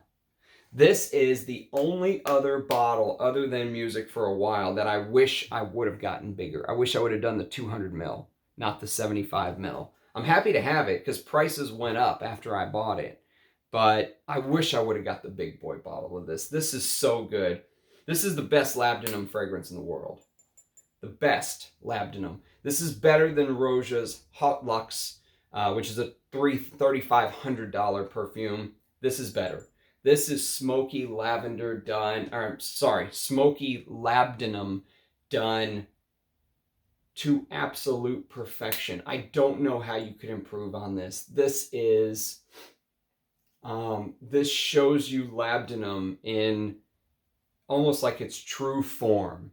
You know what I mean? This is how labdanum should be shown in a perfume. It's smoky, it's resinous, it's a little bit leathery. It is, there's some vanilla in here, but it's not a vanilla perfume. It's not like Shalimar. This is a labdanum perfume to me. This is the best labdanum fragrance. So it had to be there. I love wearing that, by the way. And it's one fragrance I wish I would have got a bigger bottle of. I can't imagine running out of that. I would cry. Number 25 is my favorite Italian leather. I told you that Trussardi Uomo was my second favorite. This is Fendi Uomo. Look at this bottle. It just sits there, just like taking up the whole screen. You know, just a boss bottle with the marble. And my God, this stuff will remind you a little bit of an Italian take on Bel Ami. That's what it'll do. It's an Italian take on Bel Ami. And it is absolutely stunning to wear because it does this trick of definitely being a heavy leather masculine. There's spices from Grandma's Spice Cabinet again. But somehow they managed to make it uplifting and fresh in the Italian style. Citruses in the top. Beautiful perfume. Absolutely love Fendi Uomo. Number 24. We're getting into the big dogs. A lot of people are going to be surprised this is so high. But it had to be. Because I love this. This is one of the fragrances that shocked me that I discovered in the last year or two. This really took me back. This made me sit down and I just texted Rich Mitch all day going, dude, what is this? You have to find this fragrance. I think he found the amber one. I don't think he's found this one yet, but this is Etro Goma. This is the vintage Eau de Cologne. That's the only one I can speak to. There is an Eau de Toilette. I've never compared it. If you can get the vintage Eau de Cologne, trust me. If you're a leather lover like me, I put Xerjoff Homme at 98 or whatever it was. This is at 24 for a reason. This is at 24 for a reason. This is, oh my God. This is this oily leather with some sort of citruses and it's so good. And don't let the Eau de Cologne name fool you. This is an absolute beast. Now,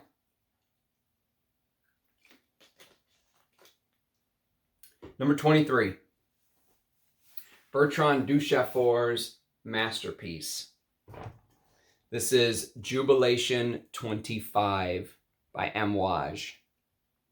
As you can see, my bottle doesn't say Jubilation 25 anywhere. That's how the old ones were. It is magnetic cap, so it's not so old that it's a non-magnetic cap, but mine was made in Oman. You can see right there. Now, I would love to smell the non-magnetic cap version, Eugene, but oh my God, this just makes me weak in the knees. Bertrand Ducheffour's absolute genius. Incense, blackberry, you know, just all kind of resins. There's bay leaves. There's every resin you can imagine under the sun. There's some cistus in here. There is, I love this fragrance. And this is another one that has this honeyed feel to it. Like you're dumping some fresh honey on you. Some blackberry flavored jam, but it's so elegant. You're a sheikh. You're a prince wearing that. Absolutely beautiful. Next on the list, number 22. One of my favorite dark rose, masculine rose scents with leather and castoreum. Van Cleef and Arpels Porom. This is my favorite from the brand. I have a backup bottle of this. 1978, castoreum, leather. It's so good. It is, it's the reason Aramis 900 didn't make the list, because I actually prefer this. But Aramis 900 is an amazing fragrance in its own right.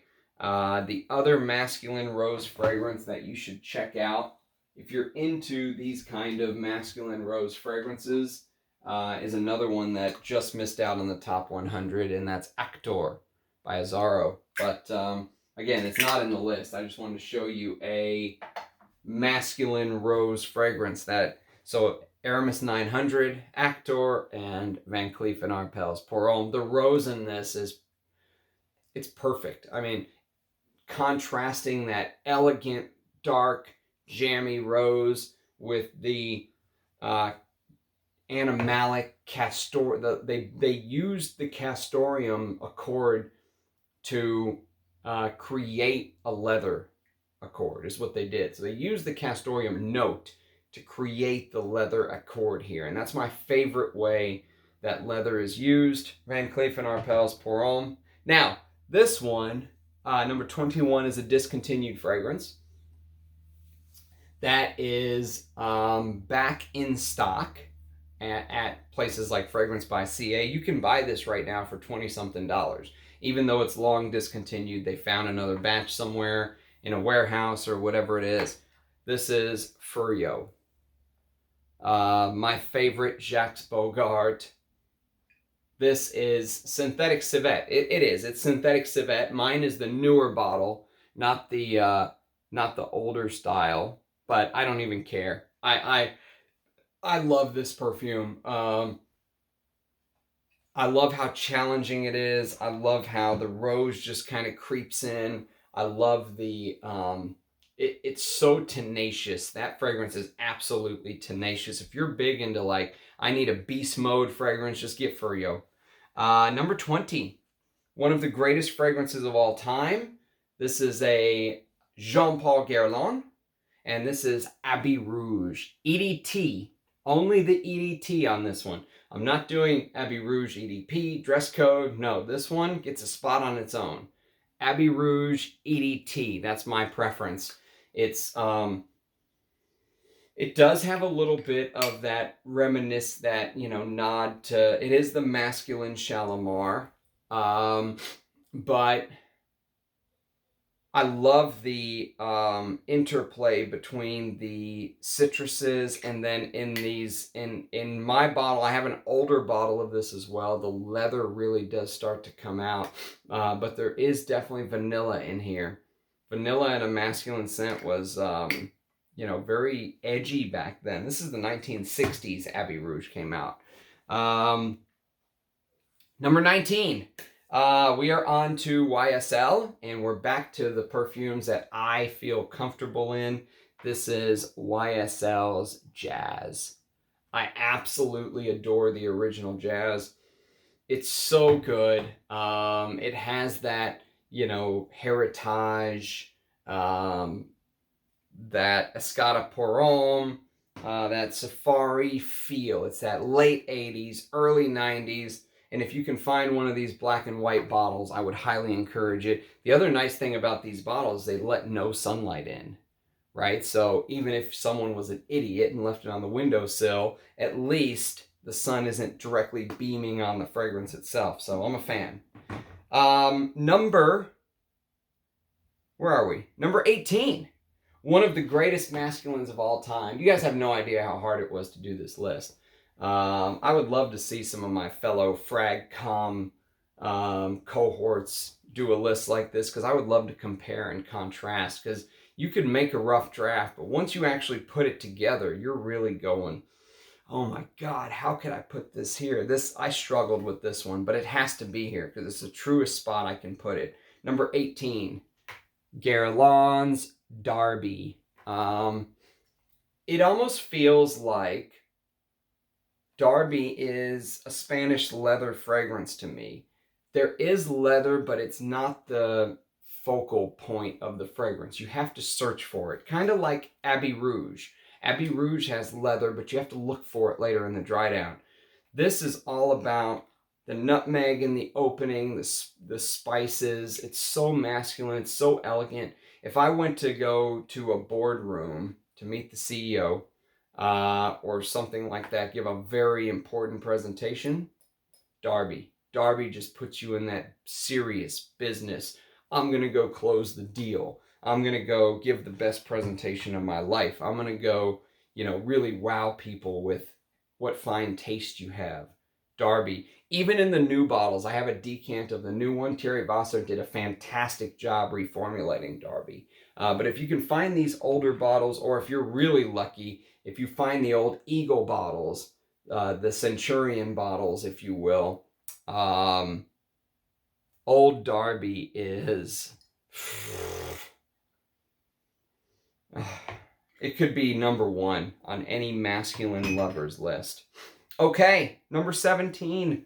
The Carlos Benaim fragrance that started it all for him. This is Polo Green. Now, this is a bottle that is a Warner version of Polo Green. So this is Warner, which is pre-Cosmere. Either way, Cosmere or Warner is what I would advise you to try to find. My God, this is what men should smell like. This is what I say when I smell this fragrance. This is what a man should smell like. He should not smell like buttercups and pralines and bubblegum. And no, this is what a man should smell like. This is tobacco. This is pine. This is oak moss in the base. This is almost like, you know, a trustworthy father to me. This is like a father figure who's going to be there for his family, who's going to pay the bills on time, who's going to make sure his children have every possible advantage in the world, who has his P's and Q's tight, dotted, all the I's dotted, the T's crossed, all that stuff. That's what Polo Green reminds me of. And while it's true this may not have been a huge hit back in the day at the discotheques or whatever it is, I love this fragrance. I guess I have a little bit of an advantage because I wasn't around back then, so I have no association. I can just come to these fragrances with a completely blank slate. And I completely love Polo Green. Number 16 is another all-time. We have three back-to-back all-time great masculine fragrances. This is Patou Porom by the house of Jean Patou Porom, excuse me. You can see the real Mysore sandalwood listed right there. And I'll tell you what, the creaminess of the sandalwood here, along with the vetiver, pimento, cedar, Virginian cedar, absolutely amazing. Again, another boardroom fragrance. These two right here, Patou Porom and Darby, are two boardroom. These are executive scents. These are, you're getting in your private plane and you're gonna fly across the country and people are waiting on you. When you walk in the door, everyone's already seated. They're waiting on you. That's what those scents remind me of. Okay, I think we are on to the final 15. Let me put this back. We're on to the final, fragalanche. Hang on, ladies and gentlemen. We've had a fragalanche. You couldn't see it because it was off camera. Oh, okay. Now, again, these are my favorite fragrances to wear, okay? They're not the fragrances that I think are the best fragrances technically. They're my favorite fragrances to wear. And that's important to distinguish between. So, the first one we're going to do at number 15 is Rocco Barocco Joint. Joint made Sebastian's number 1. He did a top 20 old school masculine countdown. Joint made his number 1. It's going to be number 15 for me. Joint is an 80s fragrance and a 90s release. This came out in 92, I believe. And this definitely has the animalics.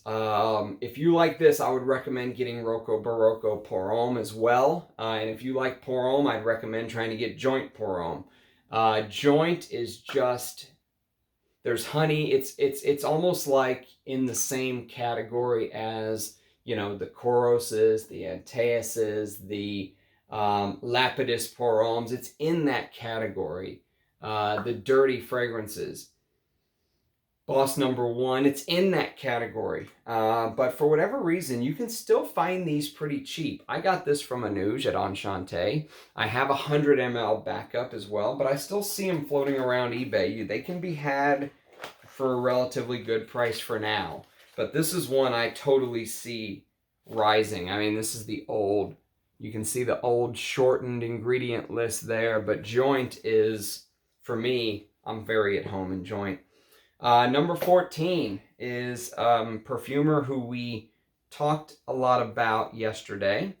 This is Eau de Hermès, the best cumin fragrance of all time, and Rudnitska's masterpiece, that mixture between dirty and classy, citrusy and cuminy. I mean, it's just, I can smell it through the box. Oh God, it is so good. I love Eau de Hermès. It's such a perfect contrast, and his protege, Pierre Bourdon learned well about contrast. I'll tell you that. And what a man. There's a comment that I pinned from Emil on my Rudnitska video yesterday. Go read it. It's fantastic. That's why I say I have some of the best subscribers in the world. They're so knowledgeable and they add so much to the conversation. Next, now this one is the one that's probably out of place for most of you, but for me, it's a absolute joy to wear. I love wearing this more than Fetish by Rouge Edt. This is Pure Distance M. M is... what can I say about M? Apparently, they list Rouge as the perfumer of M. Here's the bottle. This is what the Pure Distance bottles look like. Circular, round, but it's an X-ray. And I think the juice is maybe about... can't see. I think it's probably about right here. So I've got a pretty long way to go. And M, spices, woody, leather. It's got that inspired by Bel Ami, like I said, with Fetish, Rouge's Fetish Porom, but it doesn't have the smoky elements of Fetish. So I actually prefer wearing Pure Distance M because it gives me a little more true to the original Bel Ami, and you'll see just how high Bel Ami is here in a minute. Number 12. Again, this is another personal choice. All of these are personal, but this one's close to my heart because leather, and they use that castoreum note. There's just something about it. It feels like a man who's well-traveled, who's well-versed. Oh, God. Maybe this will be my scent of the day today. This is Leonard Parham. I have 3 of these 25 ml bottles. If you see one of the big 100 ml bottles and it's like brown bottle, just grab it. It doesn't matter. They're exactly the same. This fragrance was discontinued pretty early. So I think anything that you get is going to be good. And Leonard Parham has this carrot note. Not carrot seed, but carrot. And there's iris in this. So there's leather mixed with iris. That's a killer combo for me. Oh, absolutely love Leonard Parham. My eyes are crossed after doing this for 2.5 hours. Okay, next we're getting to the real big boys. After Leonard Parham, this one is at number 11, so I just missed the top 10. This is Balenciaga Pour, one of the greatest masculines of all time. Oh. What do you guys think? Do you think this is a chiffre or a fougere? I think it's maybe a little more of a fougere take, but it has this patchouli in it. Thomas from Early Greek said obsidian is the word to think about. Like, see how light can't get through that cap? It's thick, like a rock, like it's meaty, it's thick. Obsidian. Perfect representation of this. This is so good. I'm so glad I have a backup bottle of this. Top 10. Number 10 is Shalimar. This is the Eau de Parfum, the modern Eau de Parfum. This is the vintage Parfum de Toilette. This is the vintage extrait, or parfum, I guess they call it. I don't know. Let's see. What do they call it? What do they call you? This is the vintage extrait. Parfum is what they call it. Oh, if you want a floral take on Shalimar, like if you want the iris, the rose, all that stuff turned up, check out the vintage Parfum. It is so good. Any version of Shalimar. This could have been number 1. This is my favorite vanilla. Dirty vanilla. This fragrance moves me. There's 2 women's fragrances in the top 10. This is one of them. And the dirty vanilla, the castoreum, the imagery of the Taj Mahal, I don't remember his name, but, he lost his wife. They had a lot of kids together. He made this beautiful, Taj Mahal is like a teardrop. Some say it's like a solitary teardrop on the fountain of time, or whatever I can't think of the exact phrase, but it's that beautiful. This is Shalimar is a masterpiece. It's for me, I like wearing it more than Mitsuko, although I think Mitsuko is maybe technically a better fragrance. They discovered this new, is it vanillin? I can't remember. Vanillin? I can't remember what they discovered back then, but there was a new compound that was discovered that basically allowed them to create this fragrance. But it's that dirty bergamot with dirty vanilla and then dirty castoreum. This is a dirty vanilla fragrance, basically. But even the modern Eau de Parfum is absolutely stunning. I love it. I'm in love with Shalimar. But I only really like the original, as I've never tried any of the other flankers or anything like that. Next, we're going to go to number 9. And I had a really hard time placing this because this is my favorite Chypre fragrance. And it is a Rouge Edt. But it moves me. It moves me more than Mitsuko. This touches me. Again, this is contrast of dirtiness. And this is called Diaghilev. Diaghilev was I can't remember if he, ran the Ballet Russe or what he did, but he used to spray, whenever they would do their ballets, he would spray the curtains with Mitsuko. And perfect name from Roja to pick. This is such a bright Chypre. And again, this has the same idea of contrast as Eau de Hermes, as Azure, as stuff like that. There's this brightness, heavy brightness, like flash of light brightness in the opening with citruses. But you instantly get that dirtiness underneath, that cumin with that rose de mai, jasmine from the grass, all the stuff Roja likes to use, violet, it's all here. And this is if I could back up one Roja, if you could say, hey, here's another 100 milliliter bottle, Ramsey, have a great day, it would be Diaghilev.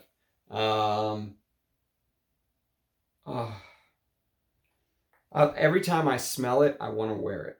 I have that. It does that to me. All these top 10 are amazing. Number 8. Number 8 is YSL's Opium. Opium is my favorite women's fragrance of all time because I don't even know why. I can't even explain why. It has this oriental vibe, obviously. This is the Secret de Parfum, by the way, which if you can get this, I would highly recommend you do so. This is the original EDT. I also have a 90s or 2000 version of the EDT. They're all fantastic. But this one has the 80 degrees down there. You can see it's an older original Charles of the Ritz, 36 milliliter, I think. I can't remember. Something like that. 38 or 36, 38. But the Secret de Parfum, I'm lumping Opium together because incense, clove, the myrrh here is amped up. It's one of the best myrrhs I've ever smelled. Rich Mitch said, I've never smelled such myrrh. Perfect quote for Secret de Parfum. Absolutely stunning fragrance. And if you're a guy and you've never smelled Opium because you think it smells like your grandma or something like that, I'm telling you, put Opium on the list. Opium, Shalimar, Mitsuko, Azure, Ma Liberté, those kind of fragrances are musts. Okay, now we are on to number 7. And number 7, I really struggled with this one because it could have been number 1. It could have been, it could have been anywhere in this top 10.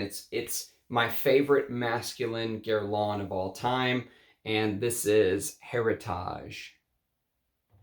Heritage is kind of like the pendulum swinging, if you will. This actually is based on a great pendulum. I don't know the exact story. I have heard it before. I can't remember it.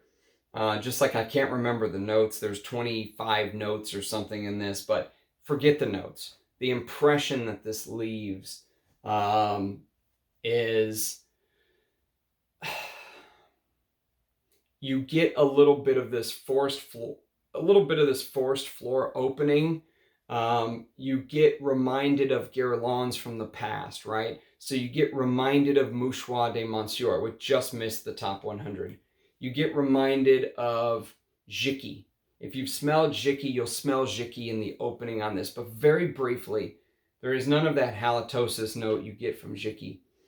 And then it just opens up into this rock star patchouli with woods and florals.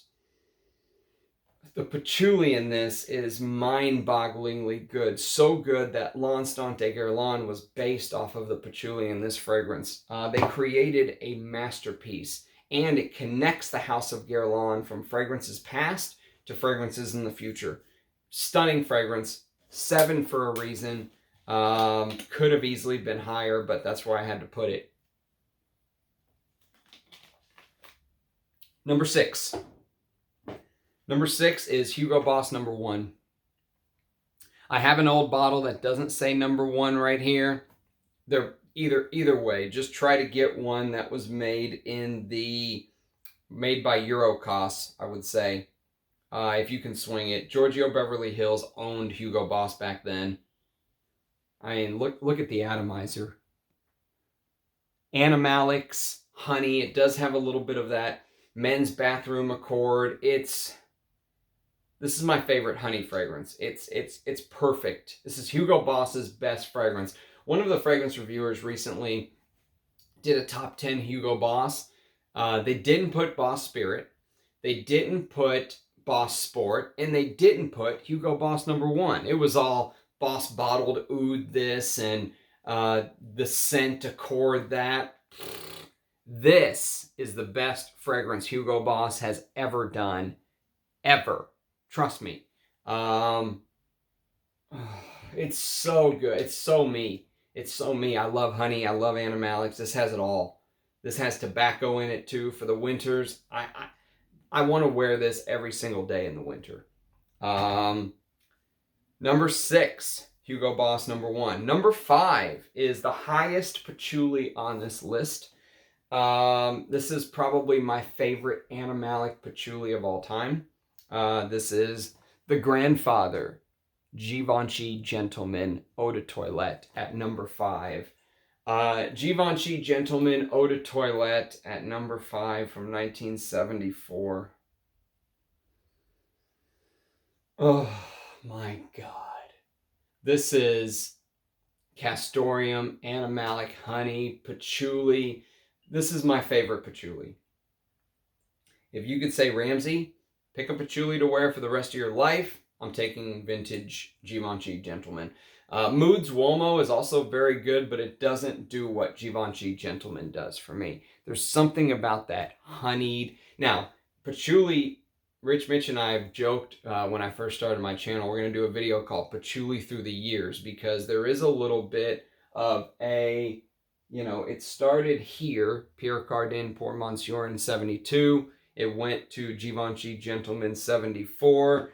Giorgio by Giorgio Beverly Hills did their version of a honeyed patchouli in the mid-80s. And then Pavarotti came out. Pavarotti, and then in the 2000s, you have Tom Ford's Moss Brex. They all kind of follow that patchouli line, that honeyed patchouli. But this is my favorite of all of them. This is so special. This bottle is so special. I have a backup bottle too. But these old bottles of Givenchy Gentleman are... I saw a bottle of this on Anouge's stream that he did with Eugene. And I messaged him like an hour later or something. I said, hey, man, I saw a bottle, by the way. Can I have it? And he said, nope, someone's already claimed it. Rich Mitch beat me to it. He saw the bottle of Givenchy Gentleman off in one of the bins. And he immediately wrote Anouge. And he beat me to it. That's how... People who know. Givenchy Gentleman is, a top 5 fragrance for a reason. Number 4. This is a special fragrance, a special bottle. This is one of the fragrances that really takes me to a time and place. I get in my time machine and travel when I wear this fragrance. Leather is one of my favorite scents, by the way. My favorite type of fragrance is a leather fragrance. This is Cuir de Russie by Chanel. This is the old vintage Eau de Toilette from the 80s. I sent Rich Mitch a sample of this. He compared it to his Eau de Toilette from the less exclusives. He said this is less floral. This is more leathery from the get-go. There's less ylang-ylang and jasmine and stuff like that. But the birch tar in this with the leather is absolutely stunning, mind-blowingly stunning. This takes me to Russia before the Communist Revolution. Tsar Nicholas II and his family are still in power. They're throwing elegant balls. They are bathed in jewelry and high-end dresses. There's beautiful chandeliers hanging from the ceiling. But when you go outside, you don't go get into your Mercedes S-Class. You go get into a carriage with a horse. And that horse is pooping on the ground. That horse is unwashed. There's some animalic notes to it. It's dirty around a horse stable. And this has that leathery, birchy dirtiness, that horse animalic, like you just slept in the manger, like you slept in the manger kind of thing. This has that. So 150 years ago. It's so, it's just, but I love the leather note in this. This is so refined. I mentioned wearing Derby or Patou Porom when you are going to wear a suit or a tuxedo. This is the exact same thing. You throw this on to a tuxedo and it just, you're the star. You're the star of the show with vintage Cuir de Russie. Top 3. Can you guess them? Can you guess the ones that have not been mentioned yet, if you know me well? Pierre Bourdon's masterpiece, Kouros. Number 3, Kouros. This is Charles of the Ritz. Oh, this is civet. This is an animalic civet lover's dream. Vintage Charles of the Ritz, Kouros, or Eat Parfums Corp, Sanofi. It doesn't matter. Whatever. Pick whatever one you want. Just get one with the silver shoulders. That's all I would ask. Get Kouros when he has his armor on. Don't get the one with the white shoulders that L'Oreal butchered. They should be tried for crimes against humanity. War crimes. They should be tried for war crimes against the perfume community for what they did to Thierry Mugler and YSL. But vintage Kouros just, I don't know what to say other than it makes me a little bit emotional wearing vintage Kouros out because it's so primal, it's so animalic. It touches a part of your brain that you don't even use, or the part of your brain may be working in the background, but you don't know it's working kind of thing, right? That's the feel of Kouros. And it's the ultimate civet fragrance. It's the best Pierre Bourdon, 1981. What a year in perfumery. Oh, maybe I'll wear that today. Okay. Final 2. Number 2. Can you guess it? Chanel's Antaeus and Antaeus Sport Cologne. Yes, I'm cheating. But I had to. Antaeus is, my God, the best castoreum fragrance, in my opinion. You really notice, go watch my comparison video. I did a comparison between the Sport Cologne version from 84, 85, I can't remember, to the original from 81. And you really notice the myrrh in this. They added vetiver to the base of the Sport Cologne, but you really notice the castoreum even more since a lot of it is stripped down. You don't get those heavier resins. But either way, I'll probably wear this more in the cooler weather, the original Antaeus, and I'll probably wear this more in the warmer weather. But for an animalic lover, and to have Chanel's touch, Chanel's classiness added to an animalic fragrance like this is such a pleasure. Again, I saw somebody do a top 10 Chanel's recently. They didn't even include Antaeus. They're out of their minds. These people are completely out of their minds. Edition Blanche at number 1. Now, my favorite fragrance of all time. And it's here because this fragrance this DNA so inspired other fragrances, other perfumers. Antoine Lee actually talked about his love of this fragrance drawing him to become a perfumer. This is Bel Ami by Hermès. Hermès Bel Ami is my favorite. This is the original shaker bottle. This is the first reformulation. I love them both equally. I would only ask you get one of these two if you're going to buy Bel Ami. Do not get the current stuff. If you're going to buy the current stuff that has that modern Bel Ami bottle that looks like this, just get Guerlain Vetiver. It has that Bel Ami DNA. Jean-Claude Elena amped up the Vetiver. Oh, I just love this DNA. I love it. Try to get... maybe this will be my scent of the day. Try to get one of these older bottles if you can. Either the shaker bottle or this version right here. This is actually my favorite. I prefer this over the shaker. This is a little more rough and tumble, which I normally like, but there's some refinement here. Best leather fragrance in the game to me. We did it in under 3 hours. I am honestly honored that you would sit through a 3-hour video, 2 hours and 45 minutes, whatever it is. It took me a long time to set all this up and do it, but I'm so glad I did. It's going to take YouTube probably 12 days to upload this video, but this is in celebration of us hitting 1,000 subscribers. I've said it before. I like to look out the window and give you guys credit. I don't think I would have been able to continue doing these videos without the encouragement, the applause, the really pushing me to continue moving forward. And I learn more from you guys than you do from me. I've said it a million times. I'll say it a million more. It's true though. So please leave a comment. I love reading them. Some of the comments are just so intellectually fulfilling. There's so many knowledgeable people here. Very rarely do I get a comment where I go, this guy is just completely off base.